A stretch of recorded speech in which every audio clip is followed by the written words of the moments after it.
In the annals of American history, few periods have been as transformative and as defining as the Civil War era, and no figure looms larger in that epic struggle than Abraham Lincoln, the 16th President of the United States. This is the story of a man who rose from the humblest beginnings to lead a nation through its darkest hour, surrounded by a cast of remarkable individuals whose courage, brilliance, and sacrifice would determine the very survival of the American experiment in democracy. Abraham Lincoln was born on February 12, 1809, in a one-room log cabin in Hodgenville, Kentucky, to Thomas Lincoln and Nancy Hanks Lincoln. His birth into poverty would have suggested to any observer of that time that this child was destined for a life of hard labor and obscurity. Yet within him burned an intellectual curiosity and moral conviction that would eventually reshape a nation. The frontier environment of early 19th century America was harsh and unforgiving, offering few opportunities for formal education or social advancement. Yet it was precisely this challenging environment that forged Lincoln's character and worldview. Thomas Lincoln, Abraham's father, was a farmer and carpenter who struggled to make ends meet and provide for his growing family. The Lincoln family moved frequently during Abraham's childhood, first from Kentucky to Indiana in 1816, and later to Illinois in 1830. These moves were partly motivated by land disputes and partly by Thomas Lincoln's opposition to slavery, which was becoming increasingly entrenched in Kentucky's agricultural economy. Young Abraham witnessed firsthand the economic and social disruptions caused by slavery, experiences that would profoundly influence his later political philosophy. The death of Abraham's mother, Nancy Hanks Lincoln, in 1818 when he was just 9 years old, marked a devastating turning point in his childhood. Nancy had been struck down by milk sickness, a disease caused by drinking milk from cows that had grazed on white snakeroot, a poisonous plant common in the Indiana wilderness. Her death left Abraham and his sister Sarah in the care of their father, who struggled to manage both his farm and his children. The arrival of Sarah Bush Johnston as Thomas Lincoln's second wife in 1819 brought stability and affection back into Abraham's life, and she would later recall how the young boy showed an extraordinary hunger for learning and reading.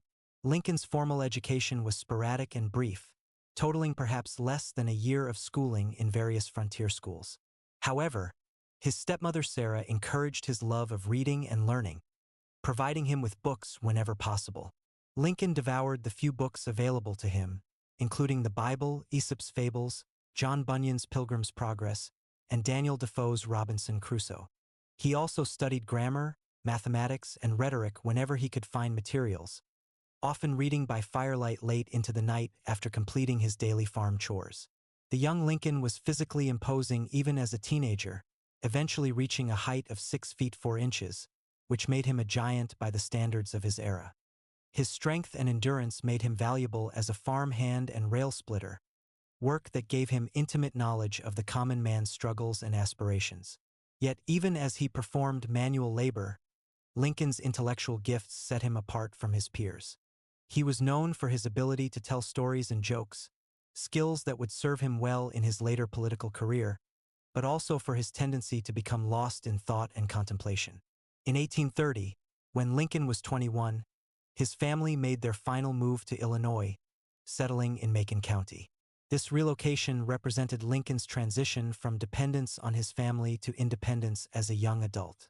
He helped his father establish their new homestead, but by 1831, he had struck out on his own, moving to New Salem, Illinois, a small village on the Sangamon River where he would spend the next 6 years of his life and begin his transformation from frontier laborer to educated professional.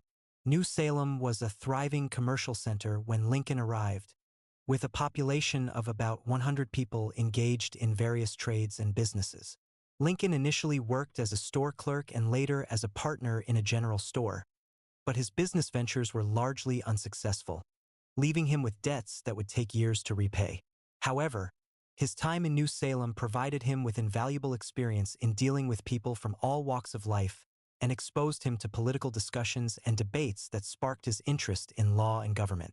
It was in New Salem that Lincoln first encountered the works of William Shakespeare, Robert Burns, and other literary masters that would profoundly influence his writing style and rhetorical abilities.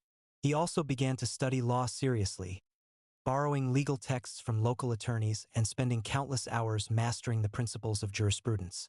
His reputation for honesty and fairness earned him the nickname Honest Abe, while his skills as a storyteller and debater made him a popular figure in the community.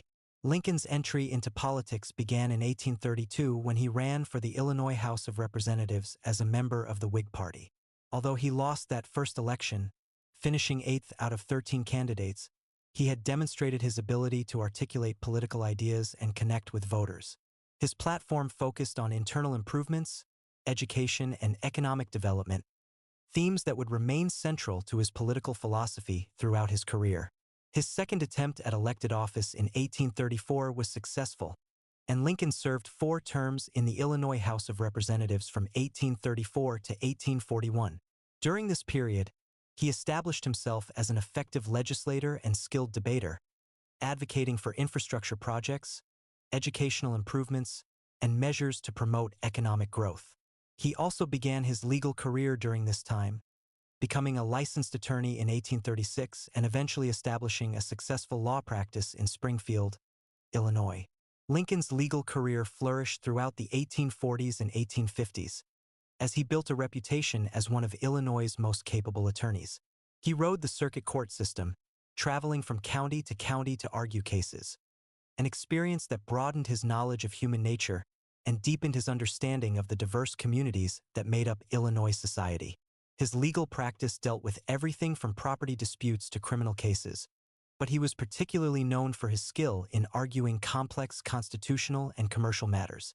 The issue of slavery, which had been present but not dominant in Lincoln's early political career, began to assume greater importance in his thinking during the 1840s. His single term in the U.S. House of Representatives from 1847 to 1849 exposed him to the national debate over slavery's expansion into new territories acquired from Mexico. Lincoln opposed the Mexican-American War and voted for the Wilmot Proviso, which would have prohibited slavery in any territory acquired from Mexico, positions that were unpopular with many of his constituents but reflected his growing conviction that slavery was morally wrong.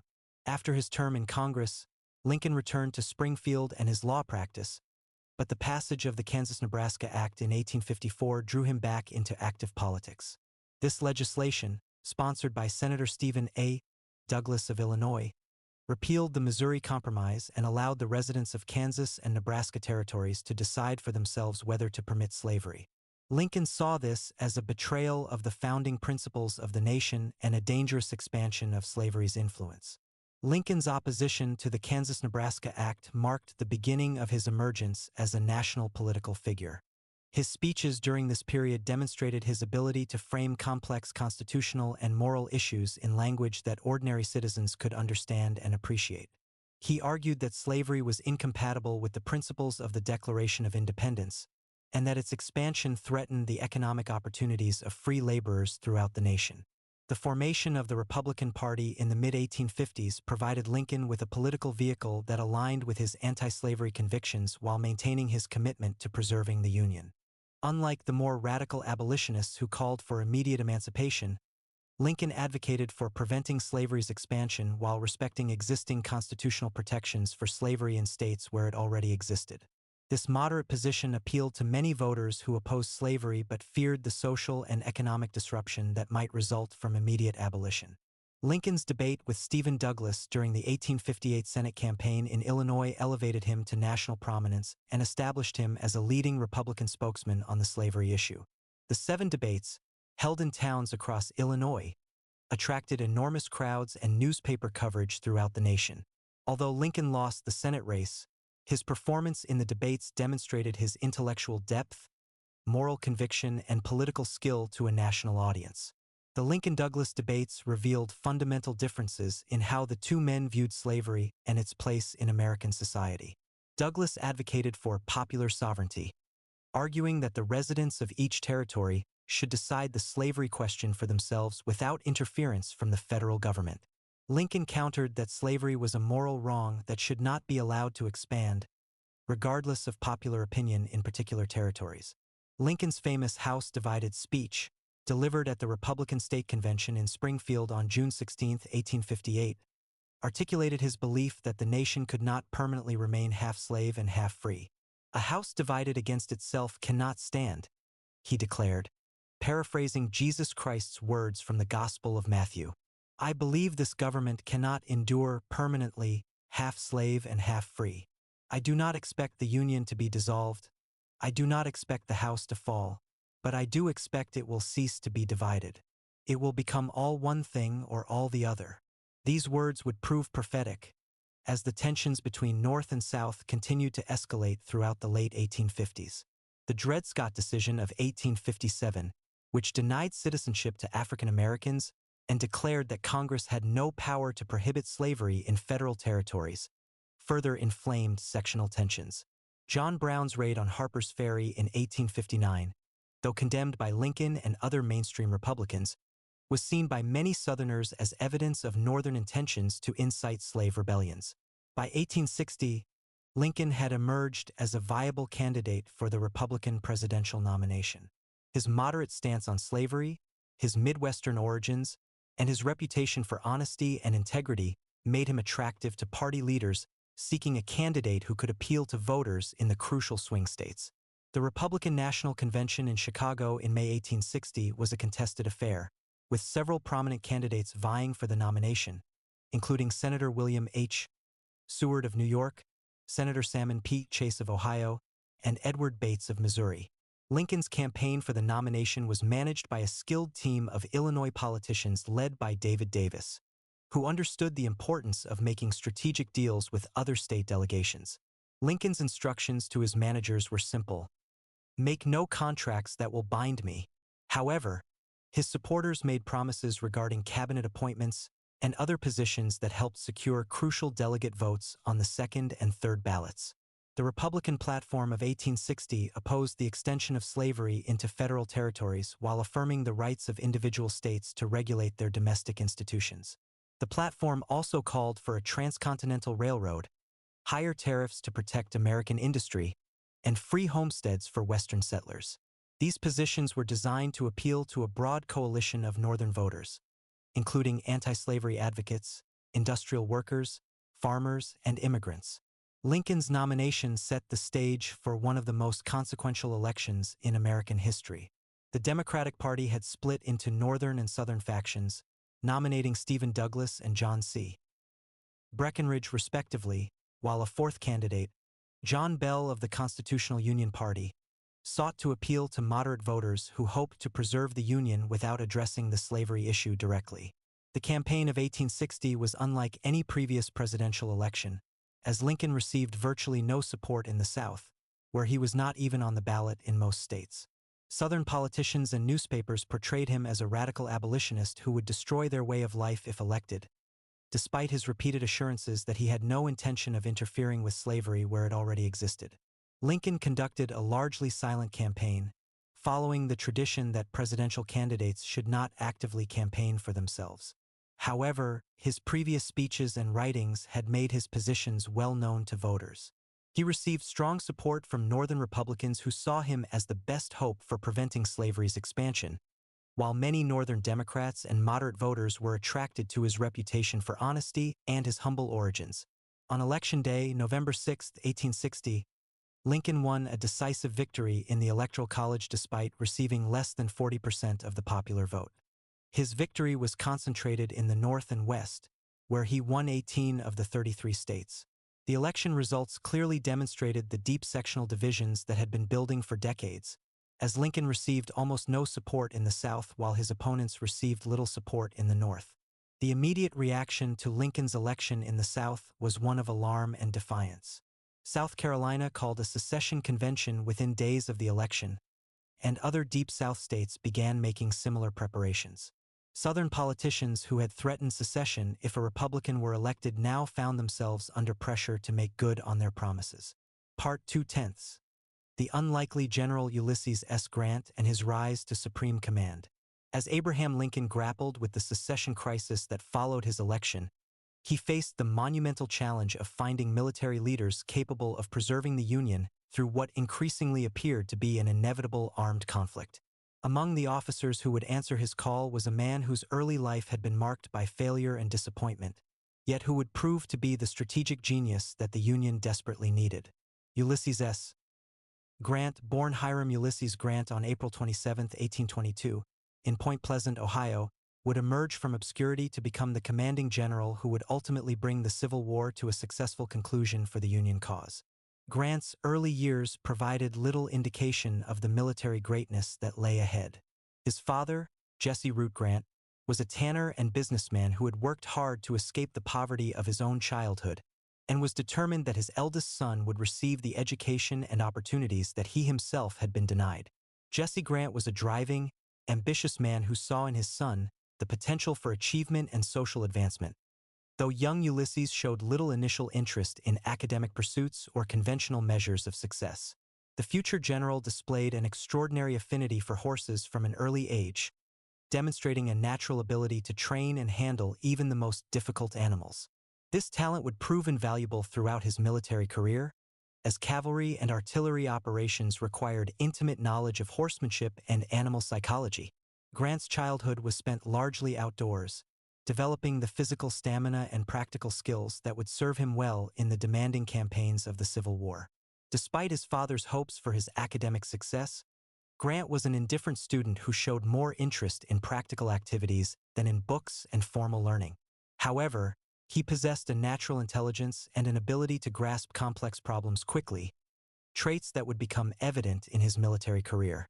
His appointment to the United States Military Academy at West Point in 1839 came about largely through his father's political connections and persistent lobbying of their local congressman. Grant's years at West Point from 1839 to 1843 were marked by academic mediocrity and a general lack of enthusiasm for military discipline and procedure. He graduated 21st in a class of 39, a respectable but unexceptional performance that reflected his indifference to the theoretical aspects of military science. However, his time at the academy did provide him with valuable training in mathematics, engineering, and military history, knowledge that would prove crucial in his later campaigns. More importantly, West Point introduced Grant to many of the men who would become his colleagues and adversaries during the Civil War. His classmates included future Confederate generals like James Longstreet and Union generals like William Tecumseh Sherman, who would become one of Grant's most trusted subordinates. The relationships formed during these years would influence the conduct of the war in ways that none of these young men could have imagined. Upon graduation, Grant was commissioned as a second lieutenant in the 4th Infantry Regiment and assigned to Jefferson Barracks near St. Louis, Missouri.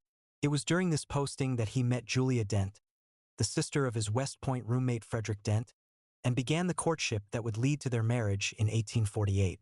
Julia would become the anchor of Grant's personal life, providing him with the emotional stability and support that enabled him to endure the challenges and setbacks of his military and political careers.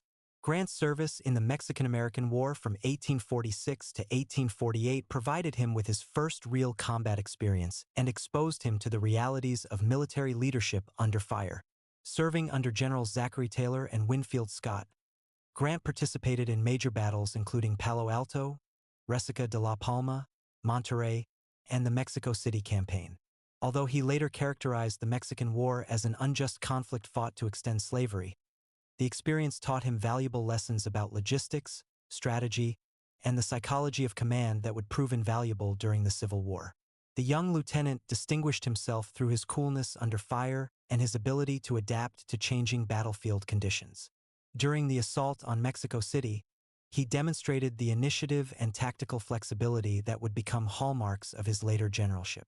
However, the war also introduced him to the harsh realities of military life, including the heavy casualties that resulted from frontal assaults against prepared positions, lessons that would influence his strategic thinking during the Civil War.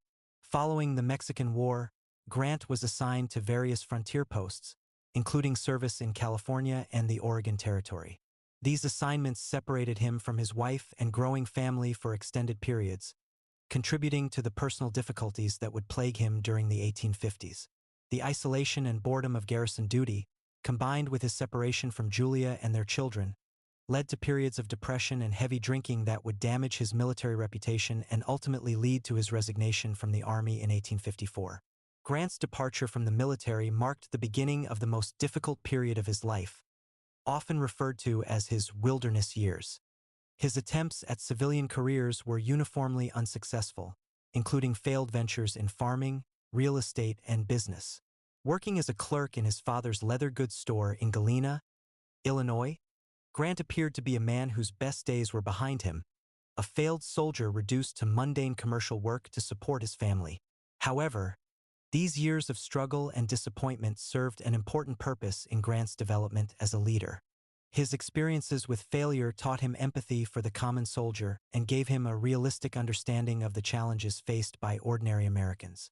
Unlike many of his West Point contemporaries who had enjoyed successful peacetime careers, Grant understood what it meant to face economic hardship and social disappointment, experiences that would make him a more effective leader of citizen soldiers.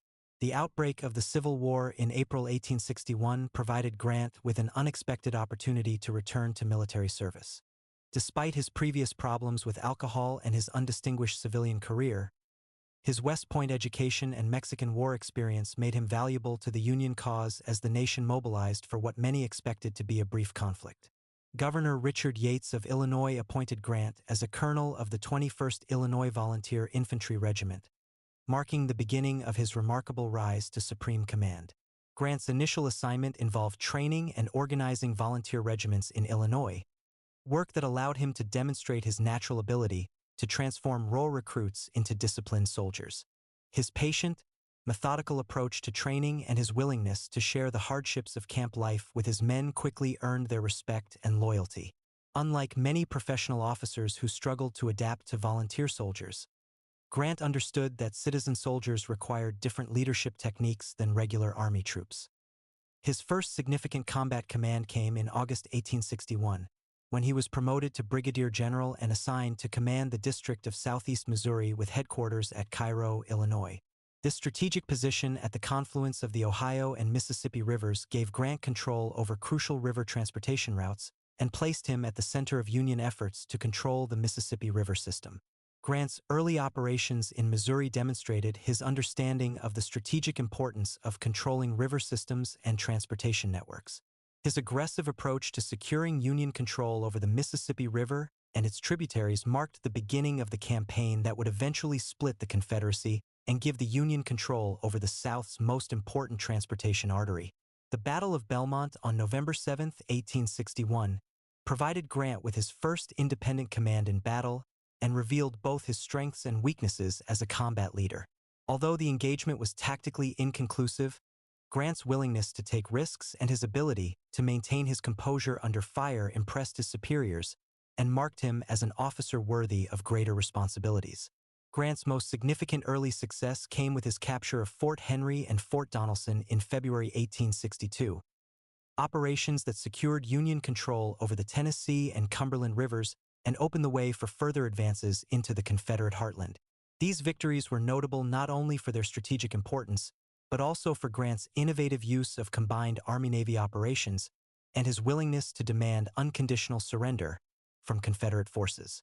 The surrender of Fort Donelson, with its garrison of over 12,000 Confederate soldiers, marked the first major Union victory of the war and brought Grant to national attention. His demand for unconditional and immediate surrender and his signature U.S. Grant led newspapers to dub him Unconditional Surrender Grant, a nickname that captured the public imagination and established his reputation as a fighting general who would accept nothing less than total victory. However, Grant's success was followed by near disaster at the Battle of Shiloh on April 6 to 7, 1862, where Confederate forces under Albert Sidney Johnston and P.G.T. Beauregard launched a surprise attack that nearly destroyed Grant's Army of the Tennessee. Only the arrival of reinforcements under Don Carlos Buell and Grant's own determination to continue fighting prevented a complete Union defeat. The heavy casualties at Shiloh, over 23,000 total casualties in 2 days of fighting, shocked the Northern public and led to calls for Grant's removal from command. The criticism following Shiloh tested Grant's resilience and determination, but it also demonstrated his ability to learn from mistakes and adapt his tactics to changing circumstances. The battle taught him valuable lessons about the importance of reconnaissance, entrenchments, and maintaining communication with subordinate commanders. More importantly, it convinced him that the war would be longer and more costly than anyone had initially anticipated, requiring a total commitment to victory regardless of the price. President Lincoln's support proved crucial during this period of criticism. When political advisors urged him to remove Grant from command, Lincoln reportedly replied, "I can't spare this man. He fights." This presidential backing allowed Grant to continue his operations along the Mississippi River and eventually led to his greatest strategic triumph, the Vicksburg Campaign of 1863. The Vicksburg Campaign demonstrated Grant's evolution as a strategic thinker and his mastery of the operational art of war. Faced with the challenge of capturing the Confederate stronghold that controlled the Mississippi River, Grant developed an innovative campaign plan that involved moving his army through the Louisiana bayous, crossing the Mississippi below Vicksburg, and approaching the city from the landside where its defenses were weakest. The campaign began in the spring of 1863 with Grant's daring decision to run his gunboats and transports past the Vicksburg batteries under cover of darkness. This risky operation succeeded beyond expectations and allowed Grant to begin moving his army across the Mississippi River at Bruinsburg, Mississippi. From this point, Grant conducted one of the most brilliant campaigns in American military history, defeating Confederate forces at Port Gibson, Raymond, Jackson, Champion Hill, and Big Black River Bridge in rapid succession. The Siege of Vicksburg, which lasted from May 25 to July 4, 1863, showcased Grant's patience and determination as well as his strategic vision. Rather than attempting costly frontal assaults against the city's formidable defenses, Grant settled in for a methodical siege that would eventually starve the garrison into submission. His coordination of land and naval forces during the siege demonstrated his understanding of joint operations and his ability to work effectively with other service branches. The surrender of Vicksburg on July 4, 1863, along with its garrison of 30,000 Confederate soldiers, represented one of the most significant Union victories of the war. Combined with the Confederate defeat at Gettysburg on the same day, the fall of Vicksburg marked the beginning of the end for the Confederate cause. Grant's success in this campaign established him as the Union's most successful general and led to his promotion to command all Union armies in the West. Grant's subsequent operations in Tennessee, including the relief of the besieged Union garrison at Chattanooga and the victories at Lookout Mountain and Missionary Ridge in November 1863, further enhanced his reputation and demonstrated his ability to coordinate large-scale military operations involving multiple armies. These successes led President Lincoln to promote Grant to General-in-Chief of all Union armies in March 1864, making him responsible for coordinating the Union's overall military strategy. As General-in-Chief, Grant developed a comprehensive strategy for ending the war through coordinated pressure on all Confederate forces simultaneously.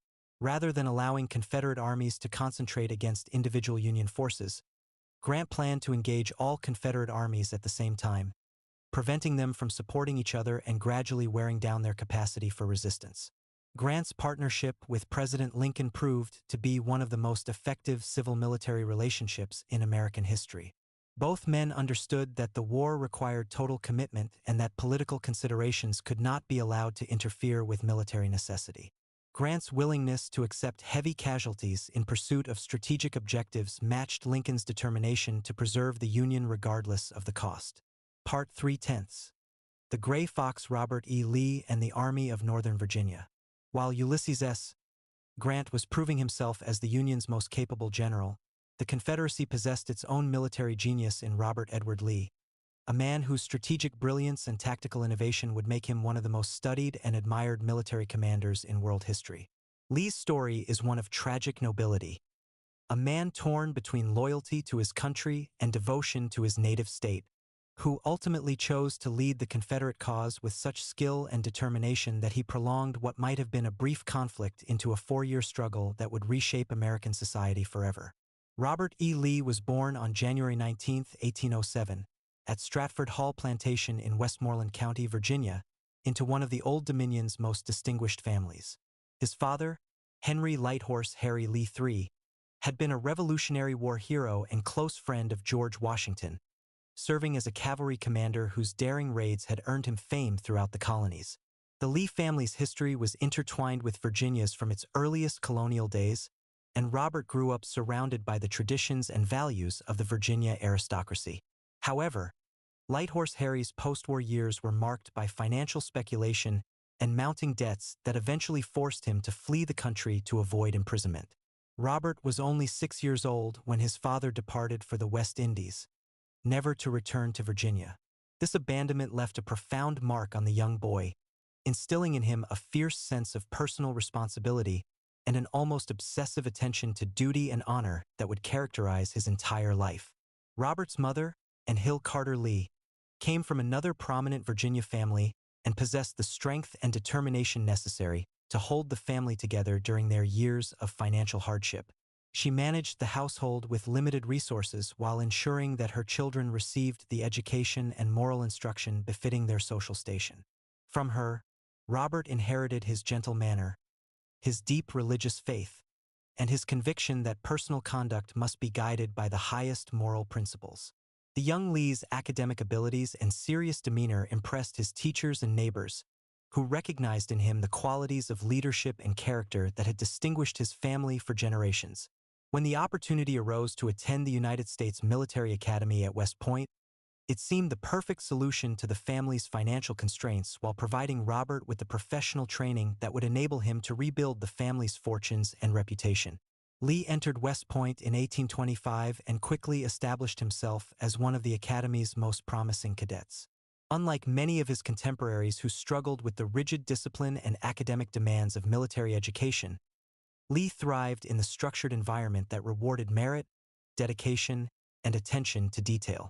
He graduated second in his class in 1829 without receiving a single demerit during his 4 years at the Academy, a record that spoke to both his natural abilities and his commitment to excellence. More importantly for his future career, Lee's time at West Point introduced him to many of the men who would become his colleagues and adversaries during the Civil War. His classmates included future Union General Joseph E. Johnston, while other cadets he knew included Jefferson Davis, Albert Sidney Johnston, and numerous officers who would serve with distinction on both sides during the coming conflict. The professional relationships and personal friendships formed during these years would influence the conduct of the war in profound ways. Upon graduation, Lee was commissioned as a second lieutenant in the Corps of Engineers, the Army's most prestigious branch, reserved for the Academy's top graduates. His early assignments involved surveying and construction projects along the Atlantic coast, work that provided him with valuable experience in logistics, organization, and the management of large-scale engineering projects. These skills would prove invaluable during his later military campaigns, where his ability to move large armies efficiently and supply them adequately often gave him crucial advantages over his opponents. Lee's marriage to Mary Anna Randolph Custis in 1831 further cemented his position within Virginia's social elite and connected him to the legacy of George Washington himself. Mary was the daughter of George Washington Parke Custis, Washington's adopted grandson, and their wedding took place at Arlington House, the Custis family mansion that overlooked the Potomac River and the nation's capital. This marriage would produce 7 children and provide Lee with the domestic stability and social connections that supported his military career. The Mexican-American War of 1846 to 1848 provided Lee with his first real combat experience and the opportunity to demonstrate his abilities as a military leader under fire. Serving on the staff of General Winfield Scott during the Mexico City campaign, Lee distinguished himself through his reconnaissance work, his ability to find routes through difficult terrain, and his courage under enemy fire. His performance during the war earned him 3 brevet promotions and established his reputation as one of the Army's most promising young officers. During the assault on Chapultepec Castle, Lee worked for 36 hours straight without sleep, directing artillery positions and coordinating the movement of assault columns. His detailed knowledge of the terrain around Mexico City, gained through dangerous reconnaissance missions behind enemy lines, proved crucial to the American victory. General Scott later wrote that Lee's service during the campaign was the greatest feat of physical and moral courage performed by any individual in my knowledge during the campaign. The years following the Mexican War were spent in various engineering assignments, including the construction of Fort Carroll in Baltimore Harbor and improvements to military installations throughout the country. However, Lee's most significant peacetime assignment came in 1852, when he was appointed superintendent of the United States Military Academy at West Point.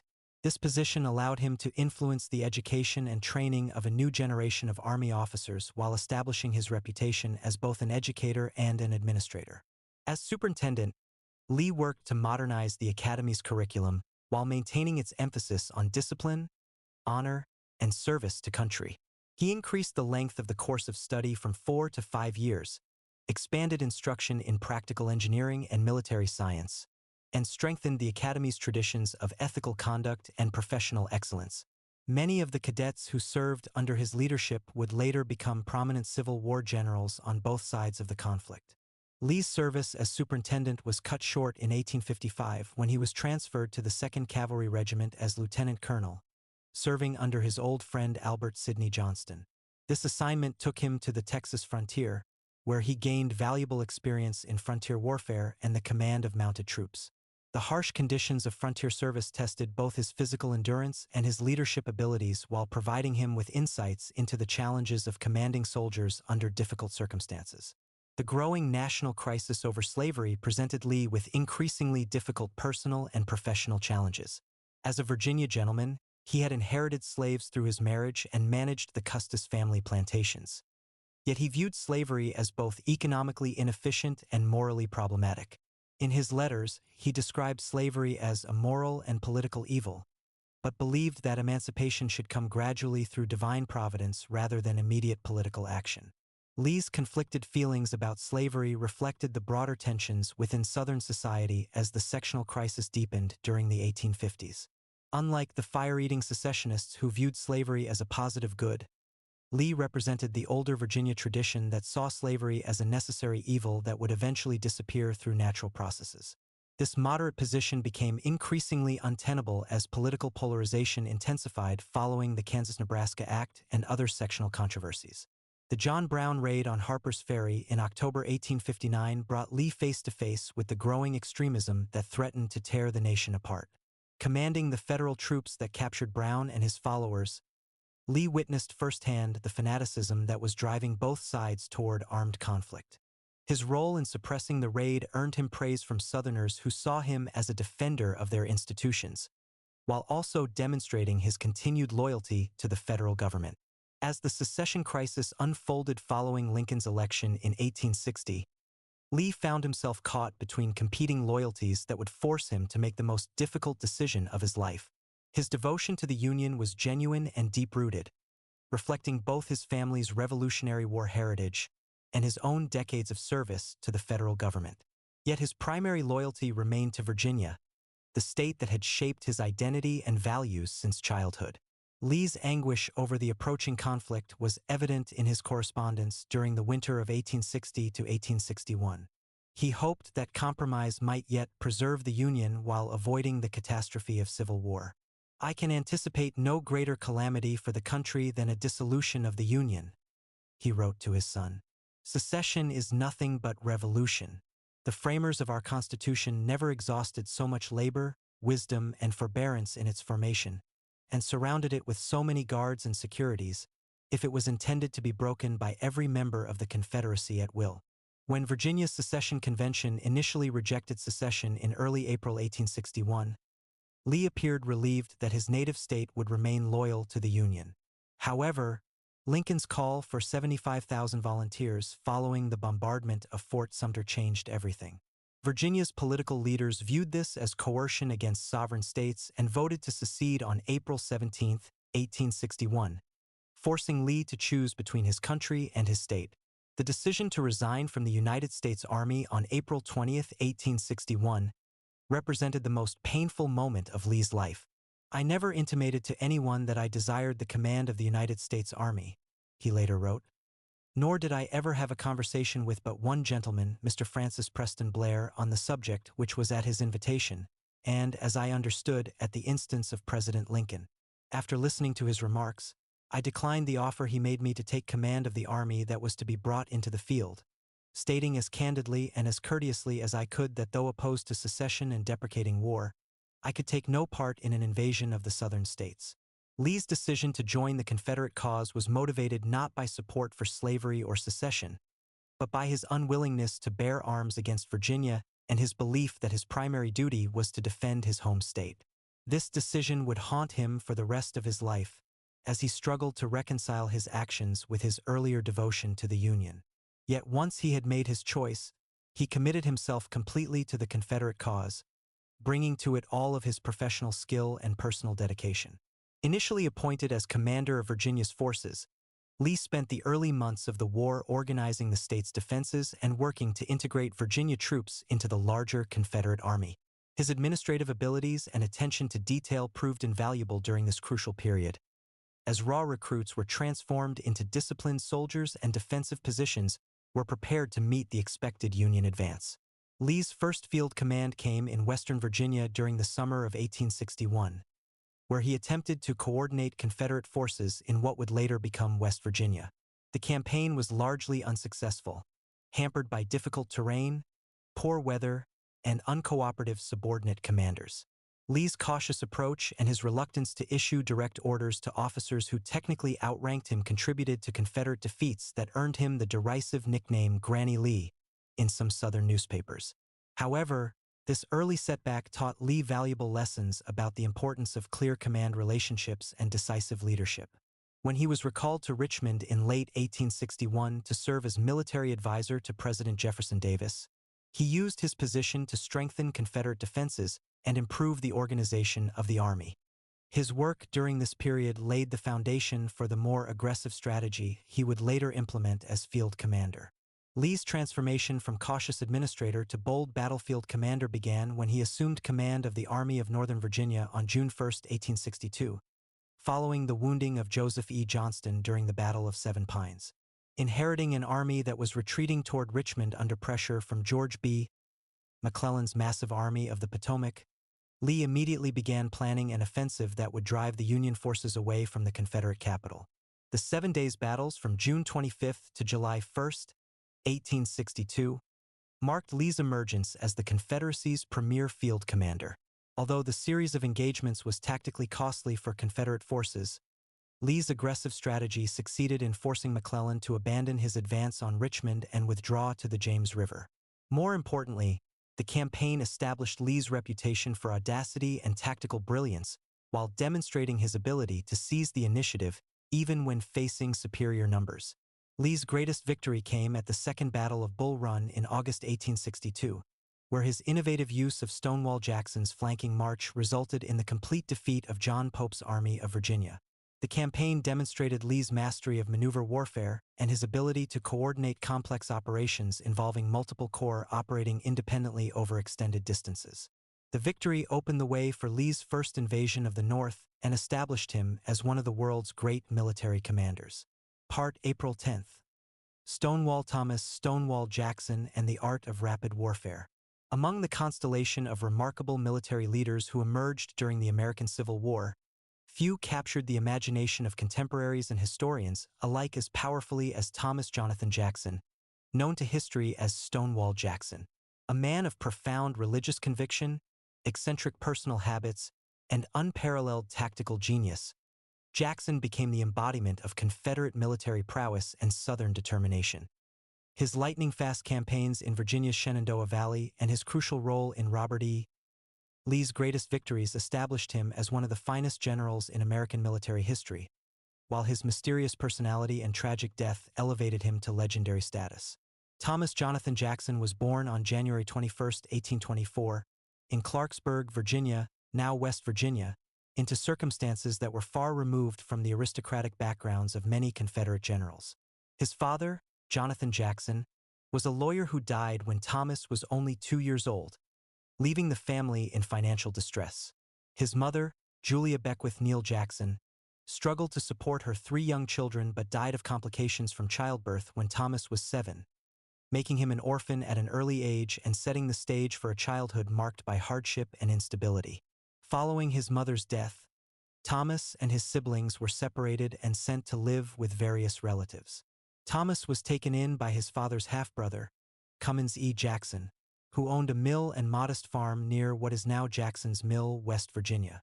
Uncle Cummins was a rough, uneducated man who provided Thomas with basic necessities but little in the way of formal education or emotional nurturing. The boy learned to work hard, developing the physical toughness and self-reliance that would characterize his entire life, but his early years were marked by loneliness and a sense of abandonment that would influence his adult personality. Despite these disadvantages, Thomas displayed an early intelligence and determination to improve his circumstances. He taught himself to read and write, studying by candlelight after completing his daily chores at the mill. His mathematical abilities impressed local merchants and lawyers who employed him for various tasks, and by his teenage years, he had established a reputation for honesty, reliability, and quiet competence that would serve him well throughout his career. The opportunity that would transform Jackson's life came in 1842 when he learned of a vacancy at the United States Military Academy at West Point. Through the influence of local politicians who had been impressed by his character and abilities, he received an appointment to the academy despite his lack of formal education and social connections. At 18, he was older than most entering cadets and woefully unprepared for the academic rigors of military education, struggling with subjects that came easily to classmates who had enjoyed better educational opportunities. Jackson's first year at West Point was a nightmare of academic failure and social isolation. His rough mountain background and serious demeanor set him apart from his more sophisticated classmates, while his academic deficiencies required him to study far longer and harder than his peers just to avoid dismissal. However, his determination and capacity for sustained effort gradually began to show results. He developed a methodical approach to learning that compensated for his initial disadvantages, spending countless hours in solitary study while his classmates enjoyed social activities. By his graduation in 1846, Jackson had risen to 17th in a class of 59. A remarkable achievement considering his unpromising beginning. More importantly, he had earned the respect of his instructors and classmates through his unwavering dedication and moral character. His roommate later recalled that Jackson possessed the will to succeed more powerfully than any person he had ever known, a quality that would serve him well in his military career. The Mexican-American War provided Jackson with his first taste of combat and revealed the coolness under fire that would become his trademark. Serving as a second lieutenant in the 1st Artillery Regiment, he participated in the campaigns of both Zachary Taylor and Winfield Scott, distinguishing himself in the battles of Veracruz, Cerro Gordo, Contreras, Churubusco, and Chapultepec.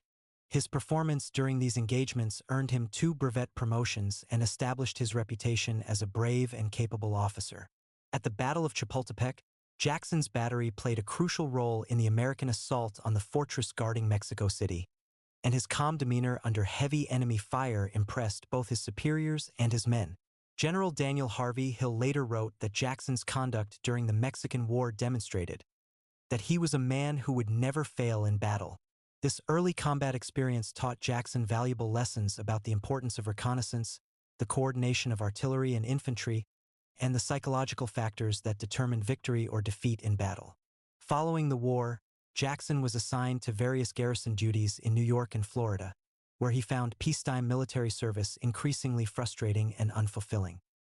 His serious nature and strict adherence to regulations made him unpopular with some fellow officers, while his growing religious devotion set him apart from the more worldly atmosphere of Army social life. In 1851, he resigned his commission to accept a position as professor of natural and experimental philosophy and artillery instructor at the Virginia Military Institute in Lexington, Virginia. Jackson's decade of teaching at VMI was marked by mixed success in the classroom but growing personal fulfillment through his deepening religious faith and his marriage to Eleanor Ellie Junkin in 1853. His teaching methods were rigid and uninspiring, earning him the nickname Tom Fool Jackson among cadets who found his lectures difficult to follow and his examinations unreasonably demanding. However, his knowledge of military science was thorough and his dedication to his students' welfare was genuine, even if his pedagogical skills were limited. The death of his beloved wife Ellie in childbirth in 1854 plunged Jackson into a period of profound grief and intensified religious seeking. He found comfort in his Presbyterian faith, developing the deep spiritual convictions that would guide his actions throughout the Civil War. His belief in divine providence and his habit of prayer before every major decision became legendary among his soldiers, who came to view him as a man specially favored by God. Jackson's second marriage to Mary Anna Morrison in 1857 brought him renewed happiness and domestic stability. Anna, as she was known, was the daughter of a Presbyterian minister and shared Jackson's deep religious convictions. Their marriage was marked by genuine affection and mutual respect, and Anna's understanding of her husband's complex personality provided him with the emotional support he needed to flourish both personally and professionally. When Virginia seceded from the Union in April 1861, Jackson immediately volunteered his services to the Confederate cause, accepting a commission as colonel in the Virginia State Forces. His first assignment was to organize and train the cadets and faculty of VMI, who had been called to active duty to help defend the state. His experience as both a military instructor and a veteran officer made him ideally suited for this task, and he quickly demonstrated the organizational abilities that would characterize his later commands. Jackson's promotion to brigadier general came in June 1861, and he was assigned command of a brigade of Virginia regiments that included many of his former students from VMI. The First Battle of Bull Run on July 21, 1861, provided Jackson with his first opportunity to demonstrate his tactical abilities and earned him the nickname that would make him famous throughout America and around the world. During the crucial phase of the battle, as Confederate forces appeared to be retreating in disorder before the Union advance, Jackson's brigade held a defensive position on Henry House Hill with remarkable steadiness. When General Barnard saw Jackson's men standing firm against repeated Union assaults, he reportedly shouted to his own wavering troops, "There is Jackson standing like a stone wall. Rally behind the Virginians." Weatherby intended this as praise or criticism remains debated by historians, but the nickname Stonewall captured the public imagination and became permanently associated with Jackson's reputation for defensive tenacity. The victory at Bull Run established Jackson as one of the Confederacy's most promising generals, but it was his brilliant Shenandoah Valley campaign of 1862 that truly revealed his genius for rapid maneuver and tactical innovation. Assigned to defend the strategically crucial Shenandoah Valley against Union forces that threatened to capture it and use it as an avenue for attacking Richmond, Jackson transformed what appeared to be a defensive mission into one of the most famous offensive campaigns in military history. The Valley Campaign demonstrated Jackson's mastery of what military theorists call the strategy of the central position, using interior lines of communication to concentrate superior force against divided enemies. Between March 23 and June 9, 1862, Jackson's small army of approximately 17,000 men marched over 400 miles, fought 5 battles, and defeated 3 separate Union armies totaling more than 60,000 troops. His victories at Kernstown, McDowell, Front Royal, Winchester, Cross Keys, and Port Republic not only secured Confederate control of the Shenandoah Valley but also prevented substantial Union reinforcements from being sent to support McClellan's Peninsula Campaign against Richmond. Jackson's success in the Valley Campaign was based on several key principles that would influence military thinking for generations. First, he understood the crucial importance of accurate intelligence about enemy movements and intentions, using cavalry scouts and local sympathizers to maintain detailed knowledge of Union dispositions. Second, he grasped the value of rapid movement in concentrating force at decisive points, pushing his men to extraordinary levels of physical exertion to achieve strategic surprise. Third, he demonstrated the psychological impact of aggressive offensive action, using bold attacks to demoralize enemy commanders and inspire his own troops. Perhaps most importantly, Jackson showed how a smaller force could defeat larger enemies by fighting them separately rather than allowing them to concentrate their superior numbers. His ability to move his army quickly from one battlefield to another, striking each Union force before it could be reinforced by its neighbors, became a textbook example of operational art. Military historians have compared his Valley Campaign to Napoleon's Italian campaigns of 1796 to 1797, noting similar principles of concentration, maneuver, and psychological warfare. The soldiers who fought under Jackson during the Valley Campaign, who became known as foot cavalry for their remarkable marching abilities, developed an almost mystical devotion to their commander. Despite his demanding training methods and harsh discipline, they recognized his tactical brilliance and came to believe that he could not be defeated in battle. His habit of sharing their hardships, his personal bravery under fire, and his obvious concern for their welfare earned their respect and loyalty in ways that no amount of military protocol could have achieved. Jackson's tactical methods during the Valley Campaign revealed his innovative approach to Civil War combat. Rather than relying solely on traditional linear formations and frontal assaults, he emphasized the use of terrain to advantage, the coordination of infantry and artillery, and the employment of converging attacks that struck enemy forces from multiple directions simultaneously. His use of cavalry for reconnaissance and screening allowed him to maintain operational security while gathering detailed intelligence about enemy movements. Following the Valley Campaign, Jackson was recalled to participate in the 7 Days battles around Richmond, where he served under Robert E. Lee for the first time. Their partnership would become one of the most effective command relationships in military history, combining Lee's strategic vision with Jackson's tactical execution. However, Jackson's performance during the 7 days was uncharacteristically sluggish, possibly due to exhaustion from the Valley Campaign or difficulty in adapting to Lee's more aggressive command style. The Second Battle of Bull Run in August 1862 showcased the Lee-Jackson partnership at its most effective. Lee's plan called for Jackson to make a wide flanking march around John Pope's Army of Virginia, while James Longstreet's corps held Pope's attention to the front. Jackson's rapid movement and successful attack on Pope's supply base at Manassas Junction created the confusion and disorganization that Lee exploited for a decisive Confederate victory. Jackson's flanking march to Manassas covered 54 miles in 2 days, a remarkable feat of endurance that demonstrated both his men's extraordinary physical conditioning and their complete confidence in their commander's leadership. The march was conducted in complete secrecy, with Jackson taking elaborate precautions to prevent Union scouts from discovering his movement. When his foot cavalry appeared unexpectedly at Manassas Junction, they destroyed millions of dollars worth of Union supplies while positioning themselves to strike Pope's army from an unexpected direction. The Battle of Antietam in September 1862 provided Jackson with another opportunity to demonstrate his defensive capabilities when his corps held the Confederate left flank against repeated Union assaults at Dunker Church and the cornfield. Despite being heavily outnumbered and under intense pressure throughout the day, Jackson's men maintained their positions and inflicted heavy casualties on their attackers. His ability to inspire his troops to extraordinary levels of resistance under the most difficult circumstances became legendary among both Confederate and Union soldiers. Jackson's finest hour came at the Battle of Chancellorsville in May 1863, where his famous flanking march around Joseph Hooker's Army of the Potomac resulted in one of the most complete tactical victories in American military history.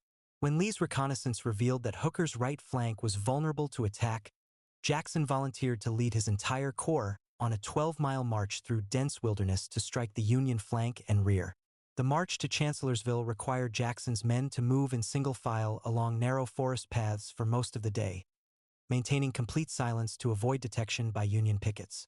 Jackson personally supervised the movement, riding up and down the column to ensure that his men maintained proper intervals and security.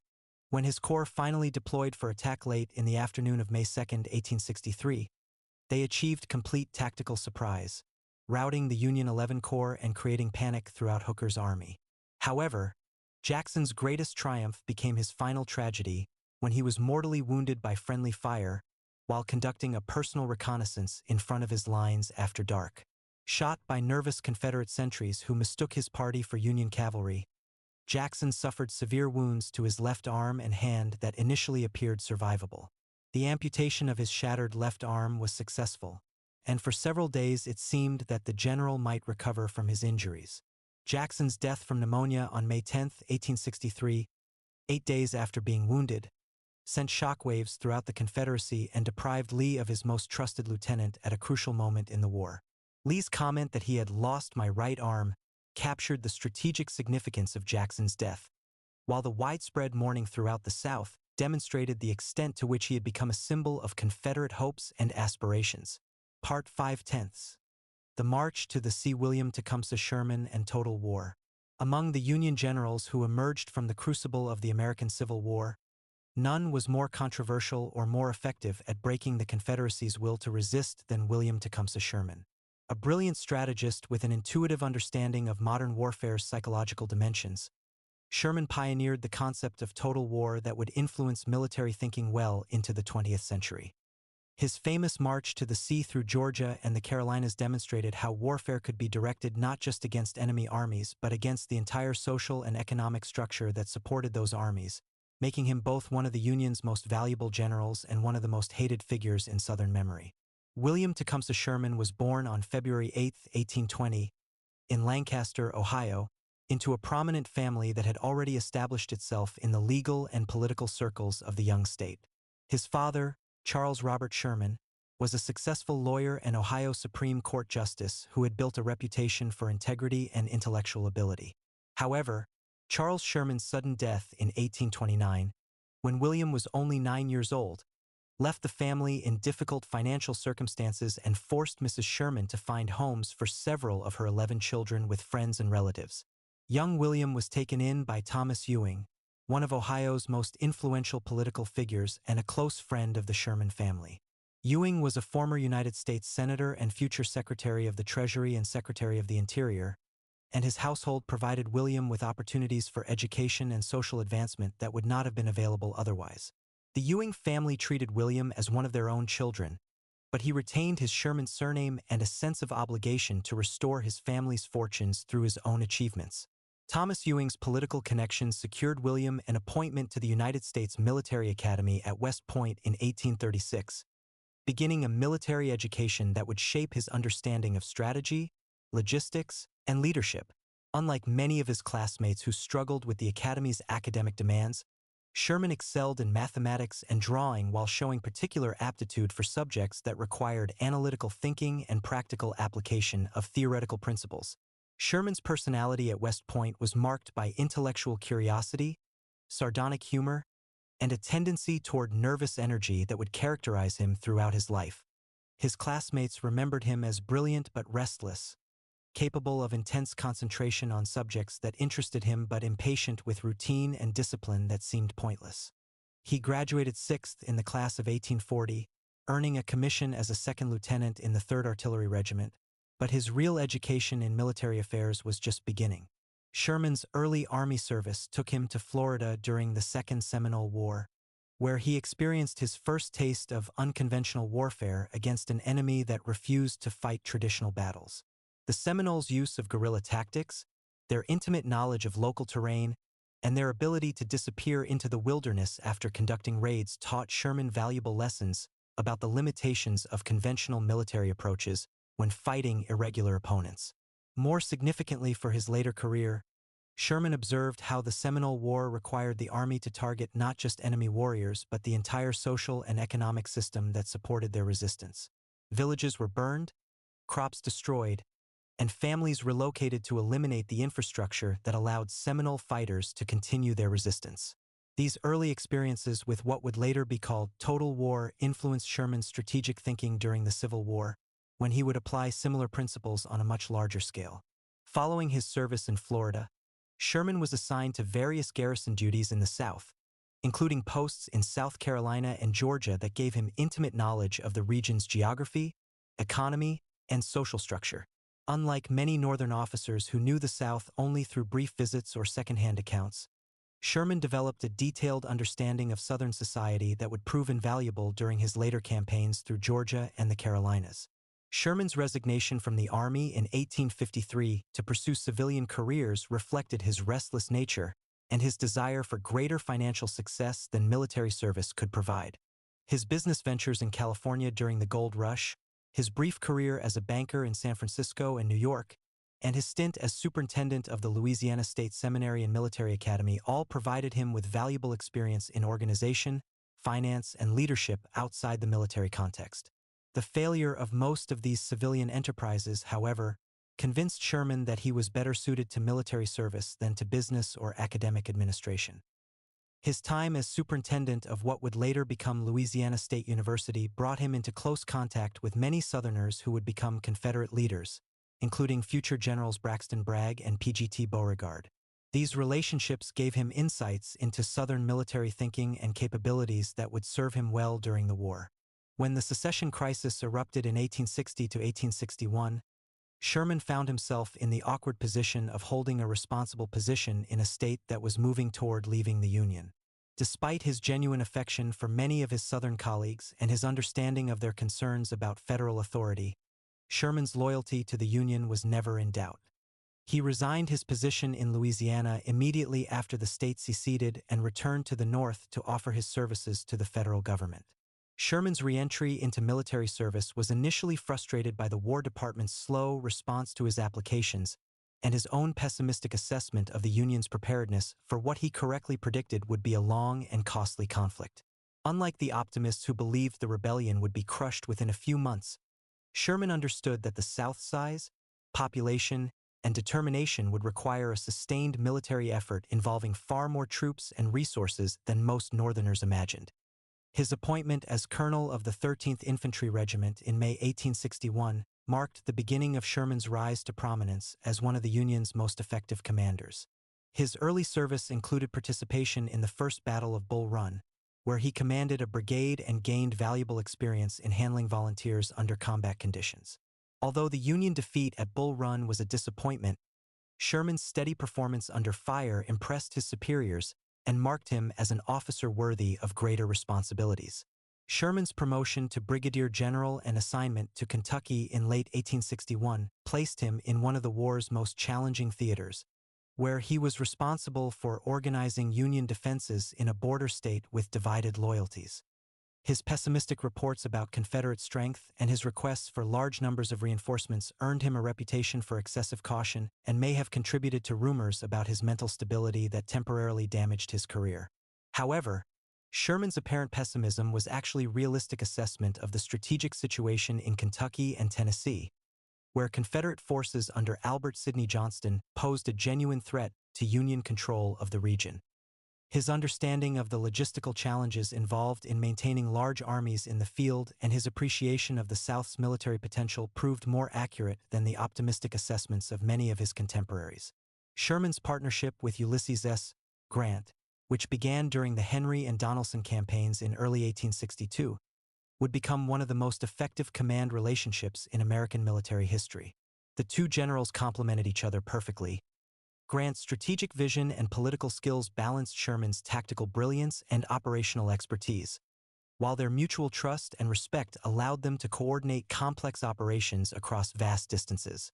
The Battle of Shiloh in April 1862 provided Sherman with his first major combat command and demonstrated both his tactical skills and his ability to learn from experience. His division was one of those surprised by the Confederate attack on the morning of April 6th, but Sherman's quick recovery and his role in rallying Union forces during the day's fighting showed his capacity for leadership under the most difficult circumstances. Sherman's performance during the second day of Shiloh, when Grant's reinforced army launched the counterattack that drove Confederate forces from the field, earned him promotion to Major General and established his reputation as one of the Union's most reliable division commanders. More importantly, the heavy casualties at Shiloh convinced Sherman that the war would require far more ruthless methods than anyone had initially imagined. The Vicksburg Campaign of 1863 showcased Sherman's abilities as an independent commander and his mastery of the logistical and engineering challenges involved in conducting operations in difficult terrain. His role in Grant's innovative strategy for capturing the Confederate stronghold on the Mississippi River demonstrated his ability to coordinate complex movements involving multiple columns operating over extended distances. Sherman's unsuccessful assault on the Chickasaw Bayou approaches to Vicksburg in December 1862 taught him valuable lessons about the futility of frontal attacks against well-prepared defensive positions. However, his subsequent operations during Grant's successful campaign showed his ability to adapt his tactics to changing circumstances and his understanding of how engineering and logistics could overcome natural obstacles. The capture of Vicksburg and Sherman's subsequent operations in Mississippi and Alabama revealed his growing appreciation for the strategic value of economic warfare. Rather than simply occupying territory or defeating enemy armies, Sherman began to focus on destroying the South's capacity to sustain its war effort by targeting railroads, factories, plantations, and other economic assets that supported the Confederate military. Sherman's appointment to command the Military Division of the Mississippi in March 1864, following Grant's promotion to General-in-Chief, gave him responsibility for Union operations across a vast area stretching from the Appalachian Mountains to the Mississippi River. This command position allowed him to implement his strategic vision of total war on an unprecedented scale, coordinating military operations with economic and psychological warfare to break Confederate resistance. The Atlanta Campaign of 1864 demonstrated Sherman's mastery of maneuver warfare and his ability to outthink Confederate opponents through superior logistics and strategic planning. Rather than attempting to capture Atlanta through costly frontal assaults, Sherman used his numerical advantage and superior supply lines to force Confederate General Joseph E. Johnston into a series of retreats that eventually brought Union forces to the outskirts of the Confederate transportation hub. Sherman's battles with Johnston and later with John Bell Hood around Atlanta showcased his tactical flexibility and his understanding of how modern military technology was changing the nature of warfare. His use of railroads for rapid troop movement and supply, his coordination of multiple corps operating along parallel routes, and his employment of siege warfare techniques all demonstrated the evolution of military art during the Civil War. The capture of Atlanta on September 2, 1864, provided Sherman with a base for his most famous operation, the march to the sea that would carry his army from Atlanta to Savannah and demonstrate the Confederacy's inability to protect its own territory. This campaign represented the full implementation of Sherman's philosophy of total war, involving systematic destruction of the South's economic infrastructure and psychological demoralization of its civilian population. Sherman's decision to abandon his lines of communication and march his army across Georgia without a supply base represented one of the boldest strategic moves in American military history. By living off the land and destroying everything that could not be consumed or carried away, Sherman's 60,000-man army became a self-sustaining instrument of economic warfare that carved a path of destruction 60 miles wide across the heart of Georgia. The march to the sea was carefully planned to achieve maximum economic and psychological impact while minimizing actual violence against civilian populations. Sherman's orders specified that private property could be destroyed and food requisitioned for military use, but that violence against non-combatants was strictly forbidden. His goal was to demonstrate Confederate powerlessness to protect their own territory while destroying the economic resources that sustained Confederate armies. The psychological impact of Sherman's march was perhaps even more important than its economic effects. By moving his army unopposed through the Confederate heartland, destroying railroads, burning public buildings, and freeing slaves, Sherman showed Southern civilians that their government could not protect them and that continued resistance was futile. The campaign's success in demoralizing Confederate forces and civilians contributed significantly to the Confederacy's final collapse. Sherman's capture of Savannah on December 21, 1864, completed the march to the sea and provided his army with a secure base for the even more challenging campaign through the Carolinas that would follow in 1865. His famous telegram to President Lincoln offering Savannah as a Christmas present captured the public imagination and demonstrated how his unconventional strategies were achieving results that traditional military methods had been unable to accomplish. Part 6/10. Damn the Torpedoes, David Farragut and Naval Warfare. While the great land battles of the Civil War captured most of the public's attention, the conflict's outcome was significantly influenced by naval operations that strangled Confederate commerce, secured vital river systems, and demonstrated the Union's growing technological and industrial superiority. At the forefront of these maritime campaigns stood David Glasgow Farragut, a career naval officer whose bold leadership and innovative tactics made him the Union's premier naval commander and America's first admiral. His victories at New Orleans and Mobile Bay not only secured crucial strategic objectives but also established principles of naval warfare that would influence maritime strategy for generations to come. David Glasgow Farragut was born on July 5, 1801, near Knoxville, Tennessee, to George Farragut, a Spanish immigrant who had served in the American Revolution, and Elizabeth Shine Farragut, a woman of Scots-Irish descent whose family had been among the early settlers of East Tennessee. The boy's father had come to America as Jorge Farragut, a merchant sailor from the island of Minorca who had volunteered for service in the Continental Navy and later settled on the Tennessee frontier where opportunities seemed greater than in the crowded coastal cities. The death of David's mother from yellow fever in 1808, when he was only 7 years old, marked a turning point in his young life. His father, overwhelmed by the challenges of raising several children while managing his small farm and ferry business, accepted an offer from David Porter Sr., a naval officer and family friend, to adopt young David and provide him with educational opportunities that would have been impossible on the Tennessee frontier. David Porter Sr. was a distinguished naval officer who had served with honor during the Quasi-War with France and was well connected within the small but growing United States Navy. His decision to take David Farragut under his wing was motivated partly by gratitude to the boy's father, who had once saved Porter's life during a boating accident, and partly by his recognition of the child's obvious intelligence and determination. Under Porter's guidance, David would receive the training and opportunities that transformed him from a frontier boy into one of America's greatest naval officers. At the age of 9, David officially became David Glasgow Farragut, taking the middle name of his adoptive father's family while retaining his birth surname. His new guardian immediately arranged for him to receive a naval appointment as a midshipman, an unusual step that reflected both the informal nature of early 19th century naval service and Porter's confidence in the boy's potential. On December 17, 1810, 9-year-old David Farragut officially joined the United States Navy, beginning a career that would span more than half a century. Farragut's first sea duty came aboard the USS Essex under the command of Captain David Porter, Jr., his adoptive father's son and the man who would become his mentor and role model. The Essex was one of the Navy's most modern frigates, and service aboard her provided young Farragut with exposure to the latest developments in naval technology and tactics. More importantly, it placed him under the influence of one of the Navy's most innovative and aggressive commanders, whose approach to naval warfare would profoundly influence Farragut's own tactical philosophy. The War of 1812 provided Farragut with his first taste of combat and demonstrated the courage and coolness under fire that would characterize his entire career. Despite his youth, he served with distinction during the Essex's famous cruise in the Pacific, where Captain Porter conducted a highly successful campaign against British whaling vessels and naval forces. The cruise taught Farragut valuable lessons about independent command, the importance of maintaining ships and crews in fighting condition during extended operations, and the strategic value of commerce raiding in naval warfare. The capture of the Essex by British forces in Valparaiso Harbor in March 1814 provided 12-year-old Farragut with his first experience of defeat and captivity, but also with important insights into the conduct of naval officers under adverse circumstances.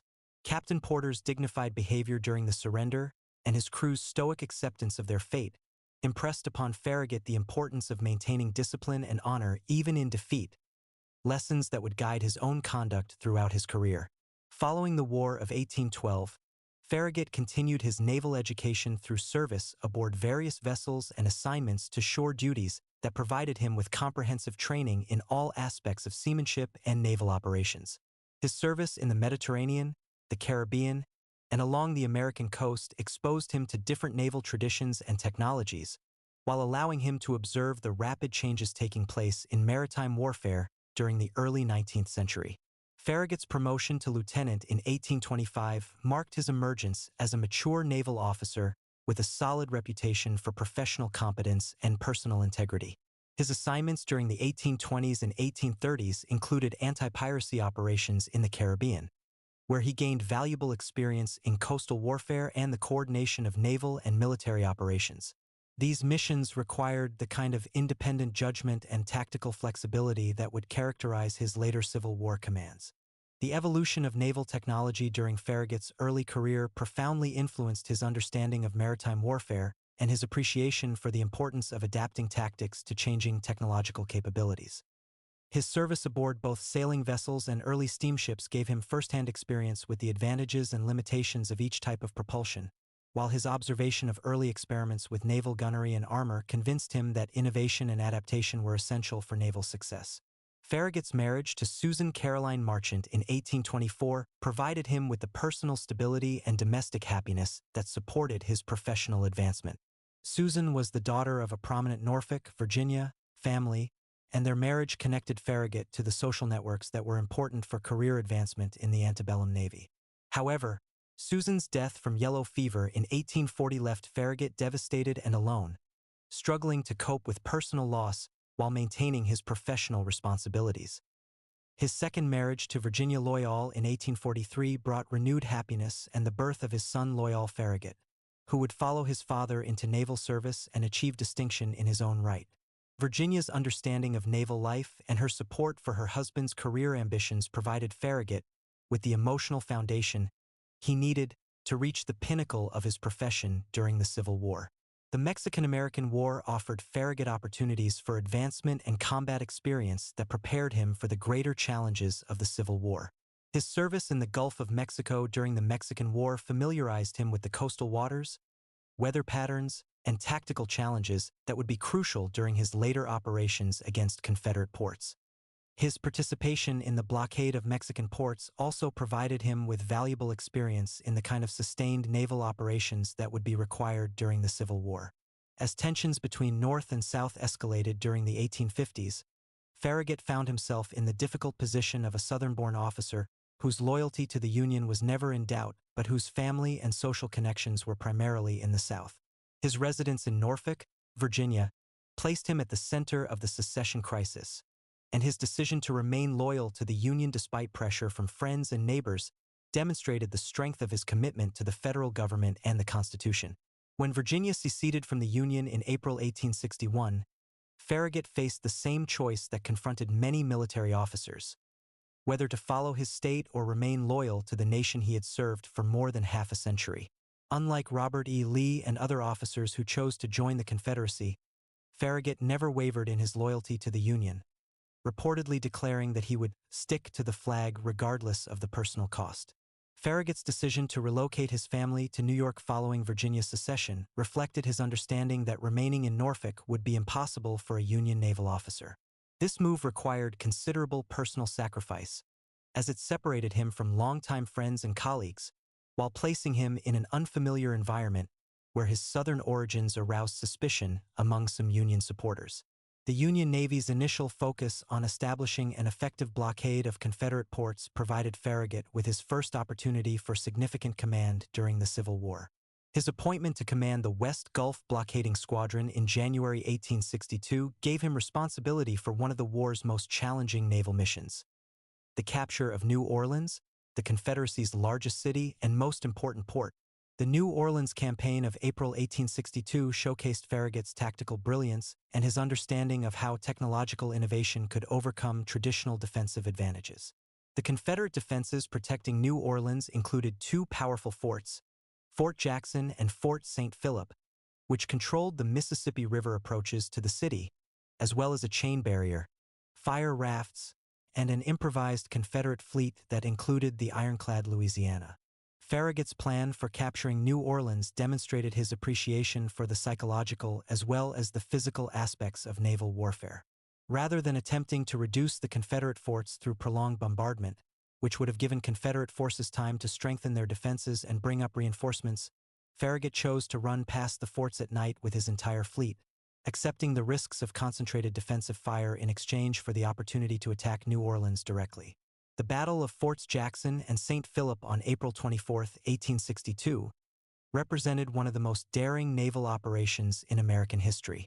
Farragut's fleet of 17 vessels, led by his flagship Hartford, fought its way past the Confederate defenses in a chaotic night battle that demonstrated both the effectiveness of steam-powered warships and the continued importance of seamanship and courage in naval warfare.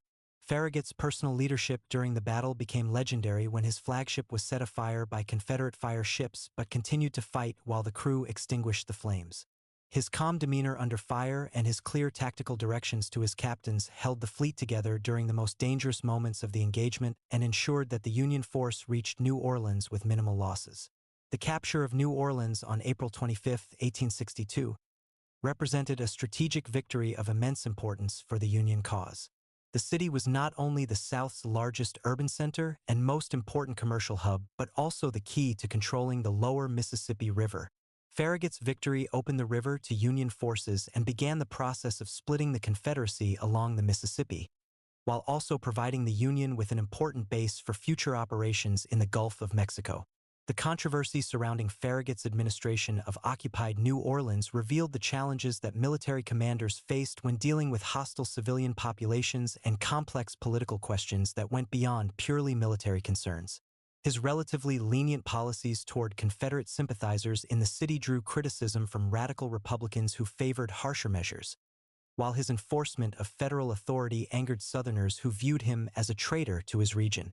Farragut's subsequent operations along the Mississippi River, including his attempts to capture Vicksburg and Port Hudson, demonstrated both the possibilities and limitations of naval power in riverine warfare.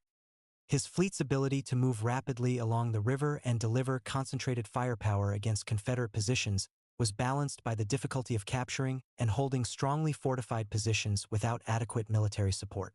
The development of Confederate torpedoes, early naval mines that threatened Union vessels in rivers and harbors, forced Farragut to adapt his tactics and accept new levels of risk in his operations. His willingness to navigate mined waters and his understanding of how to minimize the dangers posed by these new weapons demonstrated his tactical flexibility and his appreciation for technological innovation in warfare.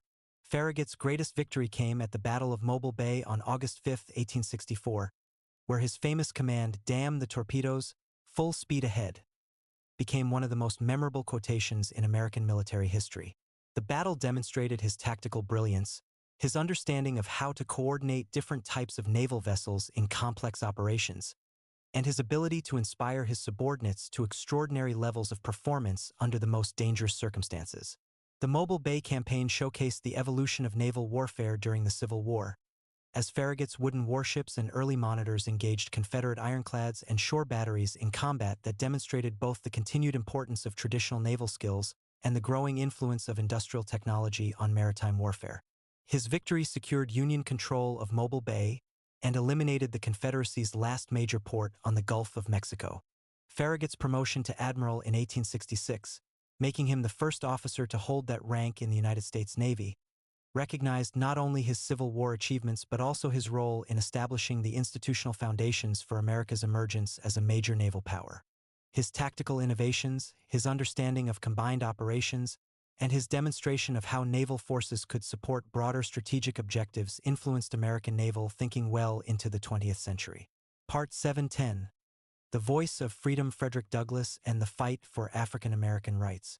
While generals and politicians shaped the military and political dimensions of the Civil War, one man above all others gave voice to the moral crusade that transformed a conflict over Union into a war for human freedom. Frederick Douglass, born into slavery but destined to become one of America's greatest orators and social reformers, served as the conscience of the nation during its greatest moral crisis. His powerful advocacy for emancipation, his counsel to President Lincoln, and his tireless efforts to secure African American participation in the war effort made him one of the most influential figures of the Civil War era and a pivotal force in expanding American democracy. Frederick Douglass was born Frederick Augustus Washington Bailey in February 1818 on the eastern shore of Maryland, though the exact date of his birth remains uncertain because slave births were rarely recorded with precision. His mother was Harriet Bailey, a slave owned by Aaron Anthony, who served as an overseer for the extensive plantation holdings of Edward Lloyd V., one of Maryland's wealthiest and most powerful planters. The identity of Frederick's father was never definitively established, though rumors suggested he might have been white, possibly even his master, a common occurrence in the slave system that added another layer of complexity to an already brutal institution.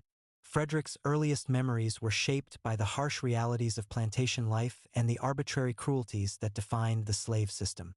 He was separated from his mother shortly after birth, a standard practice designed to prevent the formation of strong family bonds that might interfere with the slave's primary loyalty to their master. Harriet Bailey worked on a plantation 12 miles away and could visit her son only at night after completing her daily labor, walking the entire distance in darkness to spend a few precious hours with her child before returning to work before dawn. The death of his mother when Frederick was about 7 years old left him virtually alone in the world, cared for by his grandmother Betsy Bailey, who lived in a small cabin on the Lloyd Plantation's periphery. His grandmother's love and protection provided him with the emotional foundation he would need to survive the traumatic transition from the relative freedom of early childhood to the harsh realities of slave labor. But even this relationship was terminated when his master decided the boy was old enough to begin his formal service as a house slave. Frederick's transfer to Baltimore in 1826 to serve in the household of Hugh and Sophia Auld marked the beginning of his intellectual awakening and his eventual path to freedom. Hugh Auld was the brother of Thomas Auld, who had inherited Frederick from Aaron Anthony, and the boy's assignment to the Baltimore household was intended to provide the Aulds with domestic help while removing a potential troublemaker from the plantation environment, where his quick intelligence and independent spirit had already attracted unfavorable attention. Sophia Auld, initially kind-hearted and unfamiliar with the protocols of slave ownership, began teaching Frederick to read, an act of generosity that would have profound consequences for both teacher and student. When Hugh Auld discovered his wife's efforts and angrily forbade her from continuing the lessons, explaining that literacy would make Frederick unfit to be a slave, the young boy gained crucial insight into the relationship between knowledge and freedom that would guide his entire life. Determined to continue learning despite his master's prohibition, Frederick began a systematic campaign of self-education that demonstrated the remarkable intelligence and determination that would later make him one of America's most powerful orators. He traded bread with local white children for reading lessons, carefully studied newspapers and books left lying around the Auld household, and gradually mastered not only basic literacy but also the principles of rhetoric and argumentation that would make him a formidable public speaker. Frederick's reading of The Columbian Orator, a collection of speeches and essays that included arguments against slavery, provided him with both the vocabulary and the philosophical framework necessary to articulate his opposition to the institution that held him in bondage. The book's emphasis on natural rights, human dignity, and the power of eloquent speech to effect social change shaped his understanding of how intellectual weapons could be used in the fight against oppression. The teenager's growing awareness of the moral contradictions inherent in American society, which proclaimed liberty and justice for all while enslaving millions of human beings, fostered a deep anger and sense of injustice that would fuel his lifelong commitment to reform. His observation of the gap between American ideals and American practices provided him with powerful rhetorical ammunition that he would later use to devastating effect in his speeches and writings. Frederick's return to the Eastern Shore plantation of Thomas Auld in 1833 marked a turning point in his life as he confronted the full brutality of agricultural slavery after years of relative privilege as an urban house servant. Thomas Auld's attempts to break the young man's independent spirit through harsh treatment and psychological intimidation backfired, instead strengthening Frederick's resolve to gain his freedom and his determination to resist the dehumanizing effects of slavery. The famous confrontation with Edward Covey, a local farmer known as a slave breaker, to whom Thomas Auld had hired Frederick for a year of harsh discipline, became a defining moment in the young man's psychological development. Covey's systematic campaign of physical and mental abuse was designed to crush Frederick's spirit and transform him into a docile laborer, but instead it provoked a violent confrontation in which Frederick fought back, establishing his self-respect and demonstrating that he would not submit passively to brutalization. Frederick's physical victory over Covey, though it did not change his legal status as a slave, marked his psychological transformation from victim to rebel and provided him with the confidence necessary to begin planning his escape from bondage. The fight demonstrated that even within the confines of slavery, individuals could assert their humanity and dignity through resistance, a lesson that would inform his later advocacy for African American rights and self-determination. The young man's first unsuccessful escape attempt in 1836, which resulted in his imprisonment and return to Hugh Auld in Baltimore, taught him valuable lessons about the importance of careful planning and the dangers of trusting others with information that could result in capture and severe punishment. However, the experience also strengthened his determination to gain his freedom and convinced him that escape was possible if properly executed. Frederick's time working in Baltimore shipyards as a caulker exposed him to both the possibilities and limitations of free black life in the antebellum North. His interactions with free black workers and white artisans provided him with insights into labor relations, economic opportunities, and the complex racial dynamics that shaped American society beyond the plantation system. These experiences would later inform his understanding of the challenges that freed slaves would face in building new lives after emancipation. The successful escape that brought Frederick to freedom on September 3, 1838, was accomplished through a combination of careful planning, borrowed documents, and considerable courage. Disguised as a free black sailor and carrying borrowed identification papers, he traveled by train and steamboat from Baltimore to New York City, a journey that required him to maintain his composure while facing multiple opportunities for detection and capture. Frederick's marriage to Anna Murray, a free black woman from Baltimore who had helped finance his escape, provided him with the personal stability and emotional support necessary to begin building a new life in freedom. Anna's practical skills and unwavering loyalty enabled Frederick to pursue his education and develop his speaking abilities while she managed their household and eventually raised their 5 children. The couple's relocation to New Bedford, Massachusetts, brought Frederick into contact with the vibrant African American community and abolitionist movement that would provide him with opportunities to develop his talents as a speaker and writer. His adoption of the surname Douglas, inspired by a character in Sir Walter Scott's poem, The Lady of the Lake, symbolized his creation of a new identity as a free man while honoring his roots in the struggle against oppression. Frederick's emergence as a powerful orator began with his impromptu speech at an anti-slavery meeting on Nantucket Island in August 1841, where his vivid description of slavery's horrors and his obvious intelligence and eloquence impressed William Lloyd Garrison and other leading abolitionists. This appearance led to his recruitment as a lecturer for the Massachusetts Anti-Slavery Society and marked the beginning of his career as one of America's most effective public speakers. The The publication of his first autobiography, Narrative of the Life of Frederick Douglass, an American Slave, in 1845 established his reputation as a writer and provided the abolitionist movement with one of its most powerful propaganda tools. The book's detailed account of slavery's brutal realities, combined with Douglass's obvious intelligence and moral authority as someone who had experienced the institution firsthand, made it impossible for defenders of slavery to dismiss abolitionist arguments as the fantasies of misguided idealists. However, the autobiography's success also placed Douglass in considerable danger, as it provided his former master with enough information to identify and potentially reclaim him under the fugitive slave law. This threat forced him to embark on a 2-year speaking tour of Great Britain and Ireland, where he continued his anti-slavery advocacy while remaining safely beyond the reach of American slave catchers. Douglass's experiences in Britain, where he was treated as an equal by white audiences and fellow reformers, provided him with a powerful contrast to the discrimination he faced in the United States and reinforced his belief that racial prejudice was not an inevitable aspect of human nature but rather a learned behavior that could be changed through education and moral suasion. British supporters eventually raised funds to purchase his legal freedom, enabling him to return to America without fear of re-enslavement. The establishment of his newspaper, the North Star, in Rochester, New York, in 1847 provided Douglass with an independent platform for his views and marked his emergence as a leader within the abolitionist movement rather than simply a spokesman for white-led organizations. The paper's motto, "Right is of no sex, truth is of no color, God is the Father of us all, and we are all brethren," reflected his commitment to universal human rights and his understanding of the connections between different forms of oppression. Douglass's evolution from a follower of William Lloyd Garrison's moral suasion approach to a supporter of political action and even violent resistance reflected his growing impatience with the slow pace of reform and his recognition that slavery would not end through moral appeals alone. His support for the Liberty Party and later the Republican Party demonstrated his understanding that political power would be necessary to achieve emancipation. The passage of the Fugitive Slave Act of 1850 as part of the Compromise of 1850 radicalized Douglass and convinced him that the federal government had become actively complicit in slavery's perpetuation.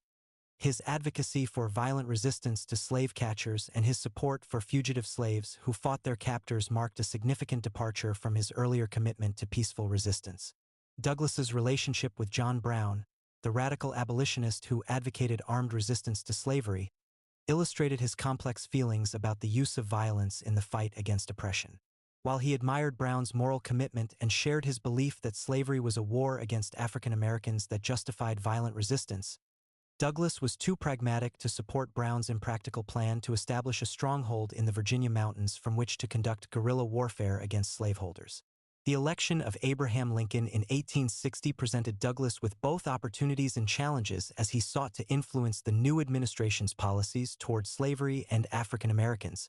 While he was encouraged by the Republican Party's commitment to preventing slavery's expansion, he was frustrated by Lincoln's initial reluctance to move toward immediate emancipation and his apparent willingness to preserve slavery where it already existed in exchange for maintaining the Union.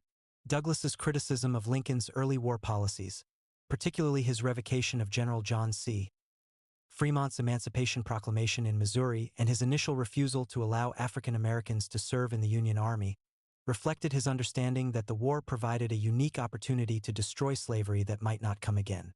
His speeches and writings during 1861 and early 1862 consistently argued that the Union could not win the war without embracing emancipation as a war aim and enlisting African Americans as soldiers in the fight for freedom.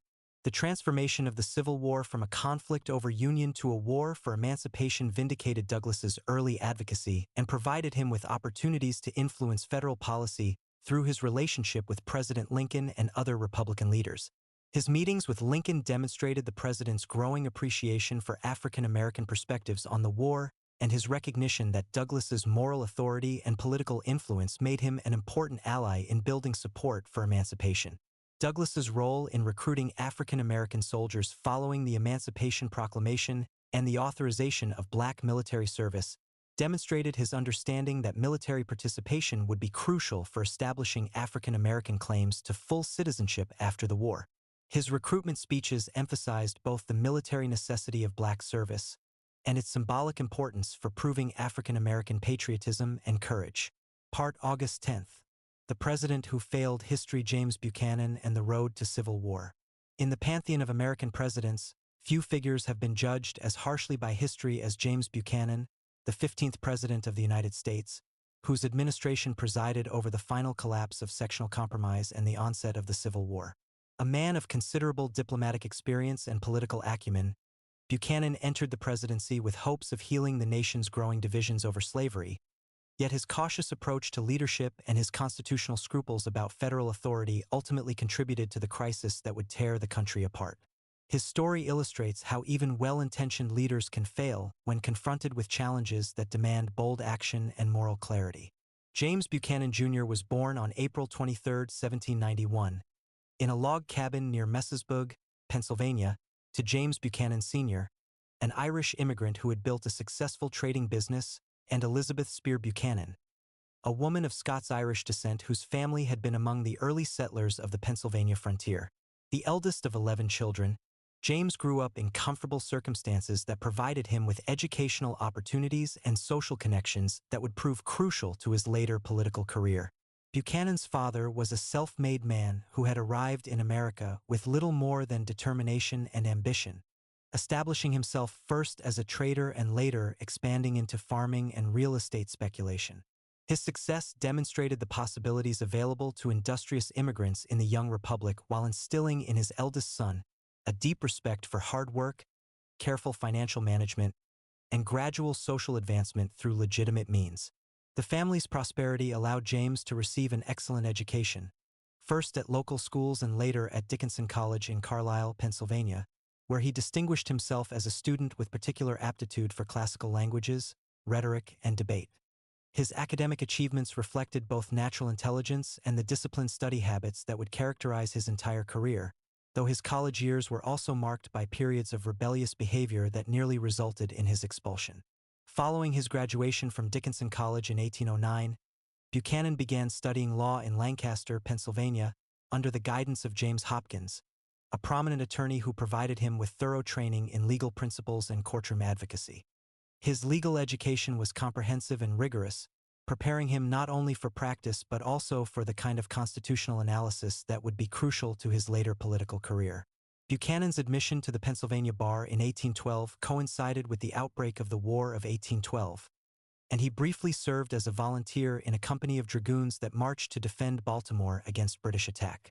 Though his military service was limited and he saw no actual combat, the experience provided him with first-hand knowledge of military organization and logistics that would prove valuable during his later diplomatic and political career. The young lawyer's practice grew rapidly in Lancaster, where his thorough preparation, clear speaking style, and reputation for integrity attracted a substantial clientele. His success in the courtroom was based not on dramatic oratory, but on careful analysis of legal precedents and meticulous attention to the details of each case, approaches that reflected his cautious and methodical temperament. Buchanan's entry into politics came in 1814 when he was elected to the Pennsylvania House of Representatives as a member of the Federalist Party, beginning a political career that would span more than 4 decades and take him to the highest levels of American government.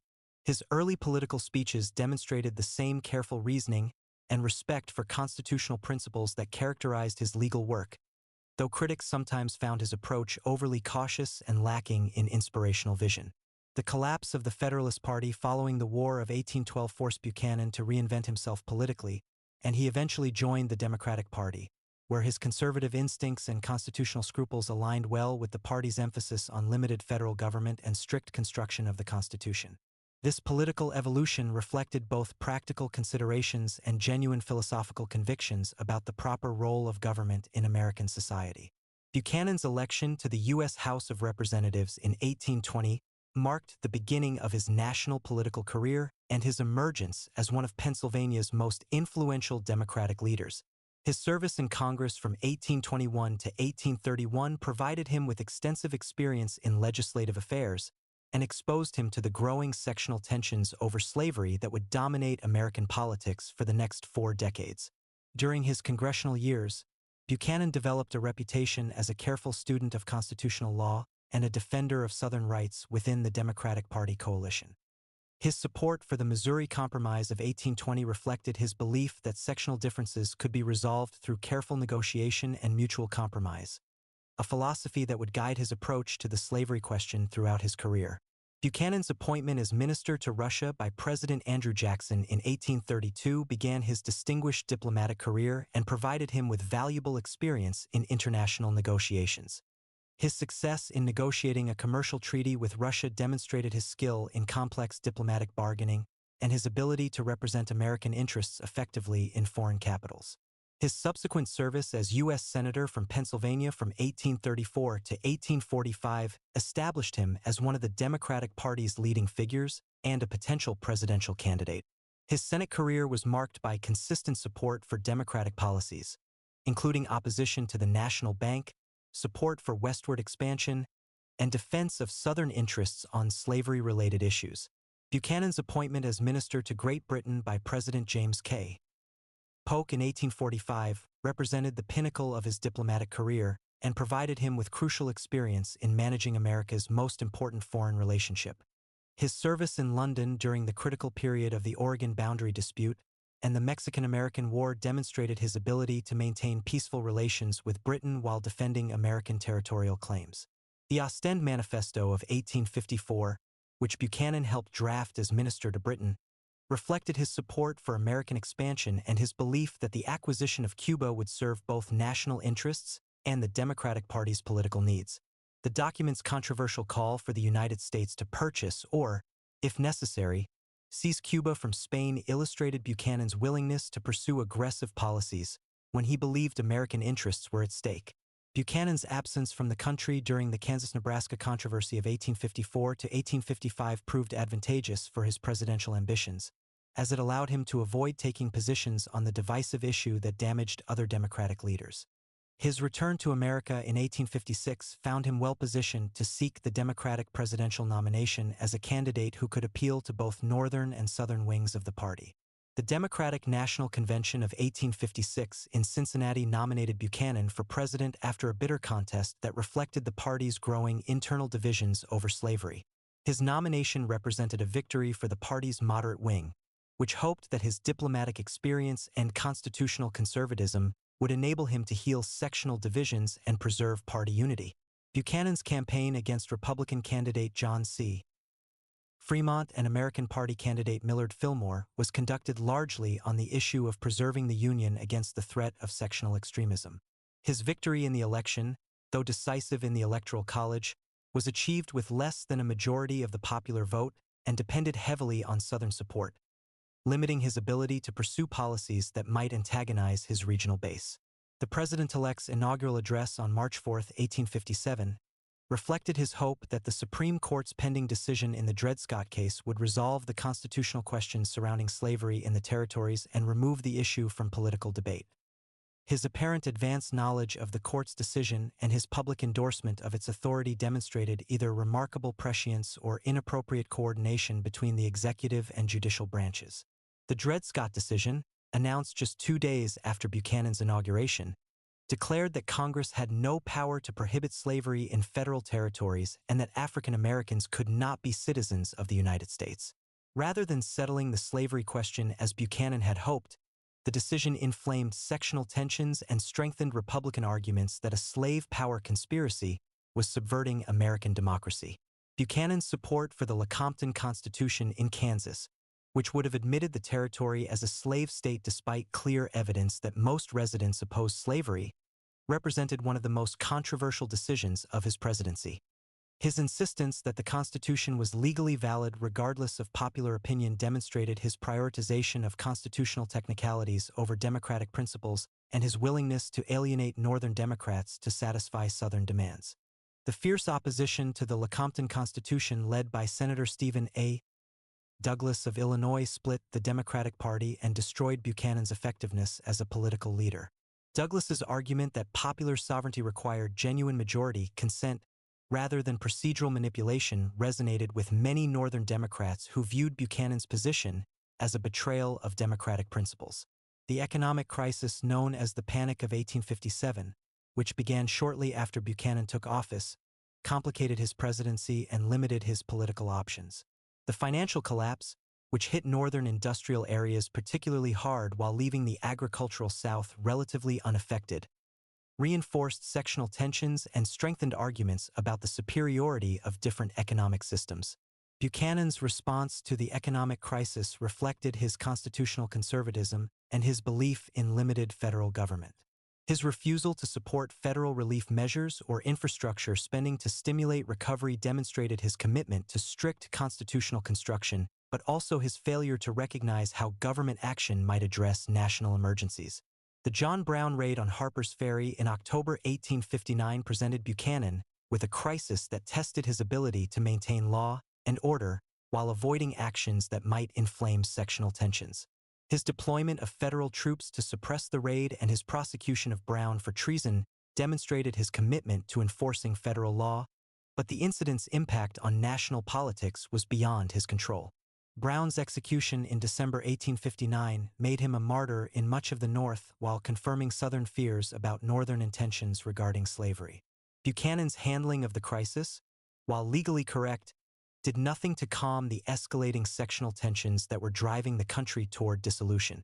The presidential election of 1860 occurred against the backdrop of a completely fractured Democratic Party and rising Southern threats of secession if a Republican won the presidency. Buchanan's lame duck status limited his influence over the campaign, but his previous policies had contributed significantly to the party's divisions and the nation's crisis. The secession crisis that followed Abraham Lincoln's election in November 1860 presented Buchanan with the greatest challenge of his presidency and the most significant constitutional crisis in American history. His response to Southern secession reflected both his constitutional scruples about federal authority and his personal reluctance to take decisive action that might precipitate armed conflict. Buchanan's message to Congress in December 1860 articulated his constitutional interpretation that while states had no legal right to secede, the federal government had no constitutional authority to prevent secession through military force. This position, which satisfied neither Northern Republicans who demanded action nor Southern secessionists who wanted recognition, demonstrated the limitations of constitutional legalism in addressing existential political crises. The president's failure to reinforce federal installations in the South or to prevent the seizure of federal property by secessionist forces reflected his hope that avoiding provocative actions might encourage moderate Southerners to oppose secession. However, his passive approach was interpreted by secessionists as weakness and by Republicans as dereliction of duty. The star of the West incident in January 1861, when Buchanan's attempt to secretly reinforce Fort Sumter was thwarted by Confederate artillery fire, illustrated both his belated recognition of the need for action and his continued reluctance to take measures that might lead to war. The failed mission satisfied no one and further damaged his reputation for effective leadership. Buchanan's final months in office were marked by a series of cabinet resignations as Southern members left to join the Confederacy and Northern members grew frustrated with his inaction. The president's increasing isolation reflected his failure to provide the decisive leadership that the crisis demanded and his inability to build coalitions capable of addressing national challenges. The transfer of power to Abraham Lincoln on March 4, 1861, relieved Buchanan of direct responsibility for the secession crisis but did not end his involvement in national affairs. His post-presidential writings and speeches consistently defended his constitutional interpretation and his belief that he had acted properly within the constraints of federal law. Buchanan's historical reputation has been shaped primarily by his failure to prevent the Civil War and his passive response to the secession crisis. Critics argue that more decisive leadership might have either prevented secession or prepared the Union for the conflict that followed, while defenders note the constitutional and political constraints that limited his options. The tragedy of Buchanan's presidency lies not in malicious intent but in the gap between the magnitude of the crisis he faced and the adequacy of his response. His legalistic approach to constitutional questions and his faith in compromise and moderation were inadequate tools for addressing a conflict that had passed beyond the reach of traditional political solutions. Part 9/10. The Turning Tide. George G. Meade at Gettysburg and the supporting cast of Union victory. As the Civil War entered its third year, the Union's search for competent military leadership finally began to bear fruit with the emergence of a group of generals who could match their Confederate counterparts in tactical skill while leveraging the North's superior resources and manpower. Among these commanders, George Gordon Meade stands out for his crucial victory at Gettysburg, the battle that marked the beginning of the end for Confederate hopes of independence. Yet Meade's triumph was part of a larger pattern of Union success that involved numerous other commanders whose contributions, while perhaps less celebrated, were equally vital to the ultimate Union victory. George Gordon Meade was born on December 31, 1815, in Cadiz, Spain, where his father, Richard Warsam Meade, was serving as a United States naval agent responsible for managing American commercial interests in Spanish ports. This unusual birthplace for a future American general reflected the Meade family's long tradition of service to the United States and their involvement in international commerce, backgrounds that would influence George's approach to military leadership and his understanding of the broader strategic implications of the Civil War. Richard Warsam Meade had distinguished himself during the War of 1812 as a naval officer and had subsequently been appointed to various diplomatic and commercial posts that took the family to different parts of the world. The Meade family's wealth and social position provided young George with educational opportunities and cultural experiences that were unusual for American children of his generation, including exposure to European languages, customs, and military traditions that would broaden his perspective on warfare and strategy. The collapse of the family's business fortunes during the economic downturn of the 1820s forced the Meades to return to the United States and dramatically reduced their financial circumstances. George's father had invested heavily in speculative ventures that failed during the post-war economic adjustment, leaving the family with limited resources and forcing them to depend on the generosity of relatives and friends for support. Despite these financial difficulties, George's intellectual abilities and family connections secured him an appointment to the United States Military Academy at West Point in 1831, beginning a military education that would prepare him for his crucial role in the Civil War. His years at the academy were marked by solid academic performance rather than exceptional brilliance, as he graduated 19th in the class of 1835, a respectable showing that reflected his methodical approach to learning and his attention to detail. Meade's West Point classmates included many future Civil War generals, including Confederate commanders Braxton Bragg and Bushrod Johnson, as well as Union officers who would serve under his command during the war. These relationships, forged during the shared experiences of military education, would influence the conduct of the war in ways that none of these young men could have anticipated as they prepared for careers in the peacetime army. Following his graduation and commissioning as a second lieutenant in the 3rd Artillery, Meade was assigned to various frontier posts that provided him with experience in the routine duties of peacetime military service while exposing him to the challenges of commanding soldiers in isolated and often dangerous circumstances. His early assignments in Florida during the Second Seminole War gave him first-hand experience with irregular warfare and the difficulties of conducting military operations in hostile terrain. However, Meade's temperament and interests were not well suited to the tedium of garrison duty and the limited opportunities for advancement in the peacetime army. In 1836, he resigned his commission to pursue a career in civil engineering, working for railroad companies and government surveying projects that provided him with valuable experience in logistics, construction, and the management of large-scale technical projects. Meade's work as a civil engineer during the late 1830s and early 1840s involved him in some of the most important infrastructure projects of the era, including railroad construction and lighthouse building along the Atlantic coast.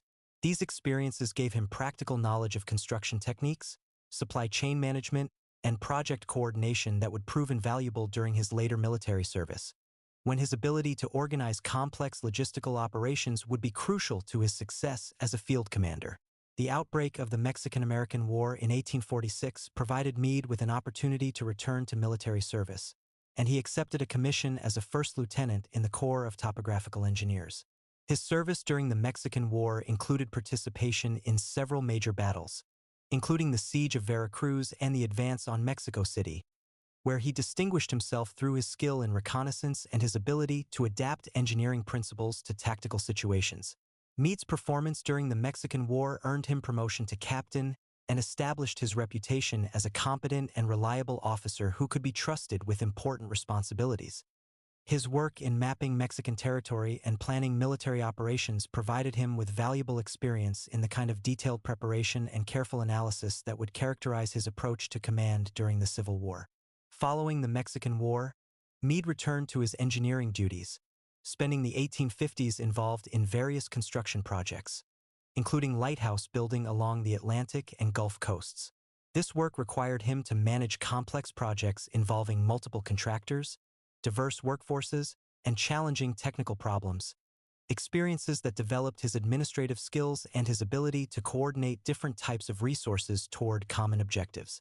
The outbreak of the Civil War found Meade serving as a captain in the Corps of Engineers, and his technical expertise and experience made him valuable to the Union war effort.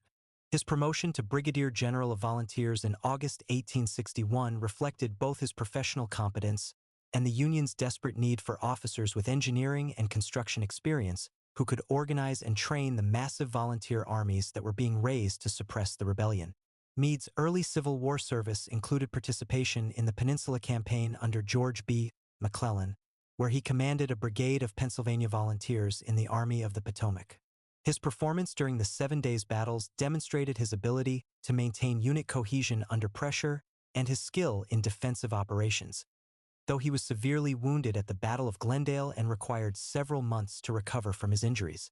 His return to duty in time for the Second Battle of Bull Run provided Meade with his first opportunity to command at the division level, where his methodical approach to military planning and his attention to logistical details helped his units maintain their effectiveness despite the overall Union defeat. His division's performance during the retreat from Bull Run earned him recognition from his superiors and marked him as one of the Army of the Potomac's most reliable commanders. The Battle of Antietam in September 1862 saw Meade commanding a division in the I Corps, where his units played a crucial role in the fighting around Dunkerchurch and demonstrated their ability to execute complex tactical maneuvers under heavy enemy fire. His leadership during this battle further enhanced his reputation and led to his promotion to Major General, reflecting the Army's confidence in his abilities and his potential for higher command. Meade's performance at the Battle of Fredericksburg in December 1862 provided him with his most significant tactical success prior to Gettysburg, as his division achieved the only Union breakthrough of Confederate lines during the disastrous frontal assault ordered by General Ambrose Burnside. Although the breakthrough could not be exploited due to lack of support, Meade's tactical skill in identifying and attacking the weak point in the Confederate defenses demonstrated his growing mastery of battlefield tactics. The failure of the Chancellorsville Campaign in May 1863 led to General Joseph Hooker's loss of confidence among his subordinates and created the opportunity for Meade's elevation to Army command. His appointment as commander of the Army of the Potomac on June 28, 1863, just 3 days before the Battle of Gettysburg, reflected both his solid reputation and the lack of more obvious candidates for the position. Meade's assumption of command came at one of the most critical moments in American history, as Robert E. Lee's Army of Northern Virginia was advancing through Pennsylvania in what appeared to be the Confederacy's best opportunity to achieve decisive victory and force Northern acceptance of Southern independence. The new commander faced the enormous challenge of organizing his army's response to the Confederate invasion while adapting to the responsibilities of Army-level command. The Battle of Gettysburg, fought from July 1 to 3, 1863, would prove to be the defining moment of Meade's military career and one of the most crucial engagements in American history. His decision to concentrate his forces at Gettysburg and accept battle there demonstrated strategic judgment that proved superior to Lee's more aggressive approach, while his tactical management of the 3-day battle showed growing confidence in his ability to command large-scale operations. The first day of fighting at Gettysburg began before Meade's arrival on the battlefield, as elements of both armies encountered each other in the town while searching for supplies and information about enemy movements. The initial Confederate success in driving Union forces through the town created a dangerous situation that required immediate decisions about whether to continue the battle or withdraw to more favorable positions. Meade's decision to reinforce the Union forces at Gettysburg and fight a defensive battle there reflected his understanding of the strategic situation and his confidence in his army's ability to withstand Confederate attacks. His choice of defensive positions along Cemetery Ridge and the surrounding hills demonstrated sound tactical judgment and his appreciation for the advantages that defensive warfare offered to his numerically superior but less experienced forces. The second day of fighting tested Meade's ability to coordinate defensive operations across an extended front while responding to Confederate attacks that threatened to break Union lines at multiple points. His management of reinforcements and his decisions about when and where to commit his reserves showed growing tactical sophistication and his ability to maintain overall control despite the complexity and confusion of large-scale battle. Pickett's charge on the third day of battle provided Meade with his greatest test as an Army commander, as Lee's desperate assault on the Union center required careful coordination of artillery and infantry to repel the attack while preserving the Army's strength for potential counterattack. The decisive repulse of the Confederate assault marked the turning point of the battle and demonstrated Meade's ability to execute successful defensive operations under extreme pressure. However, Meade's failure to pursue and destroy Lee's retreating army after Gettysburg became a source of controversy that would plague him for the rest of his career. Critics, including President Lincoln, argued that aggressive pursuit might have ended the war immediately, while Meade's defenders noted the exhausted condition of his army and the risks involved in attacking a dangerous enemy that had shown remarkable resilience in retreat. Meade's subsequent operations as commander of the Army of the Potomac demonstrated his steady competence, but also his limitations as an aggressive commander who could take advantage of tactical success to achieve strategic victory. His careful approach to military operations, while effective in preventing disasters, sometimes prevented him from exploiting opportunities that might have shortened the war. The arrival of Ulysses S. Grant as General-in-Chief in March 1864 changed Meade's role from independent Army commander to subordinate executor of Grant's strategic vision. This change in command relationships was difficult for Meade personally but ultimately proved beneficial for the Union cause, as it combined Grant's strategic boldness with Meade's tactical reliability and administrative competence. The Overland Campaign of 1864, including the battles of the Wilderness, Spotsylvania, and Cold Harbor, tested the Grant-Meade partnership and demonstrated how their different approaches to warfare could complement each other. Grant's willingness to accept heavy casualties in pursuit of strategic objectives was balanced by Meade's attention to tactical details and his ability to maintain Army organization despite enormous losses. Beyond Meade's crucial role, the Union's ultimate victory depended on the contributions of numerous other commanders whose specialized skills and dedicated service provided the Union with decisive advantages in different theaters and types of operations. Among these supporting figures, several deserve particular recognition for their roles in specific battles and campaigns that shaped the war's outcome. General John Reynolds, killed on the first day at Gettysburg while commanding the I Corps, exemplified the kind of aggressive, competent leadership that the Union needed but too often lacked during the war's early years. His decision to commit his forces to battle at Gettysburg helped create the tactical situation that Meade would exploit for victory, though Reynolds paid for this decision with his life.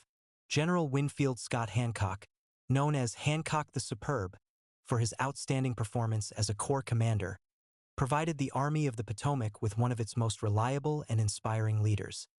His defense of Cemetery Ridge on the second day at Gettysburg and his role in repelling Pickett's charge demonstrated the kind of tactical brilliance and personal courage that enabled the Union to prevail in its most crucial battles.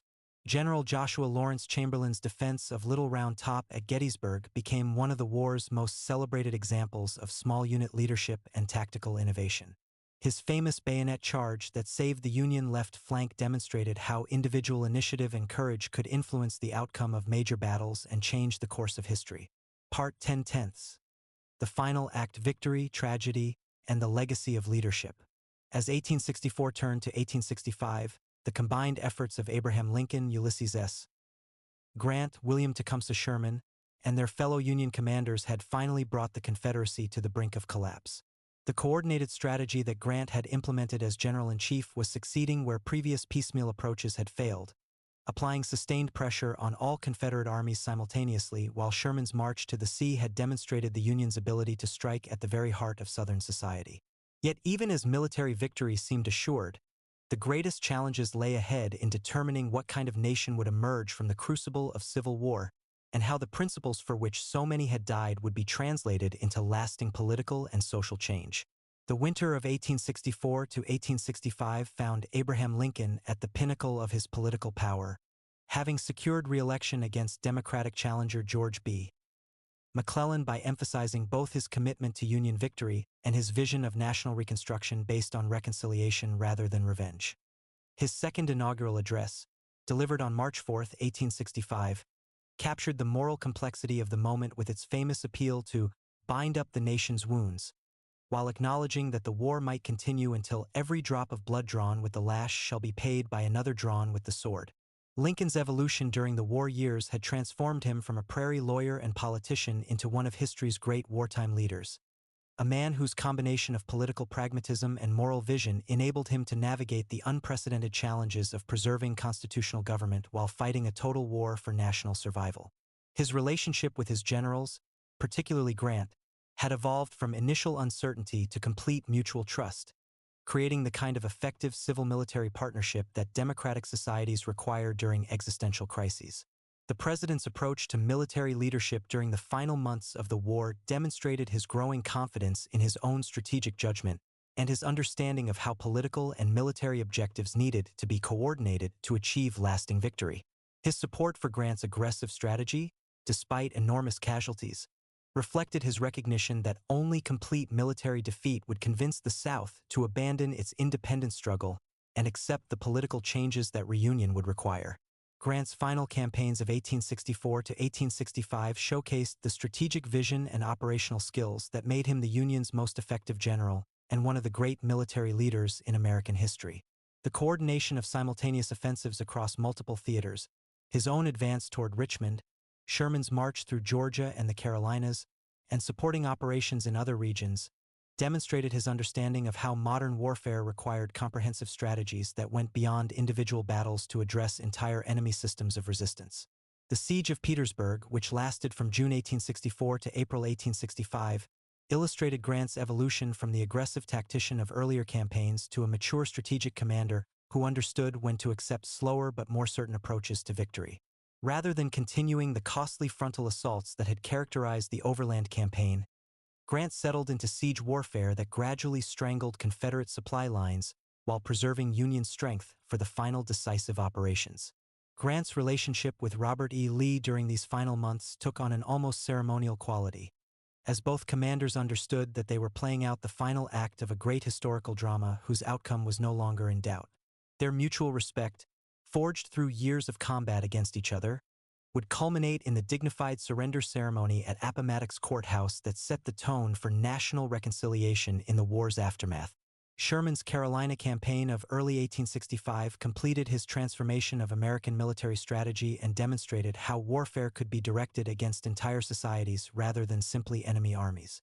His march through South Carolina, the state that had initiated secession, was conducted with particular intensity as his troops sought to punish what they viewed as the source of national rebellion and the cause of their own suffering and sacrifice.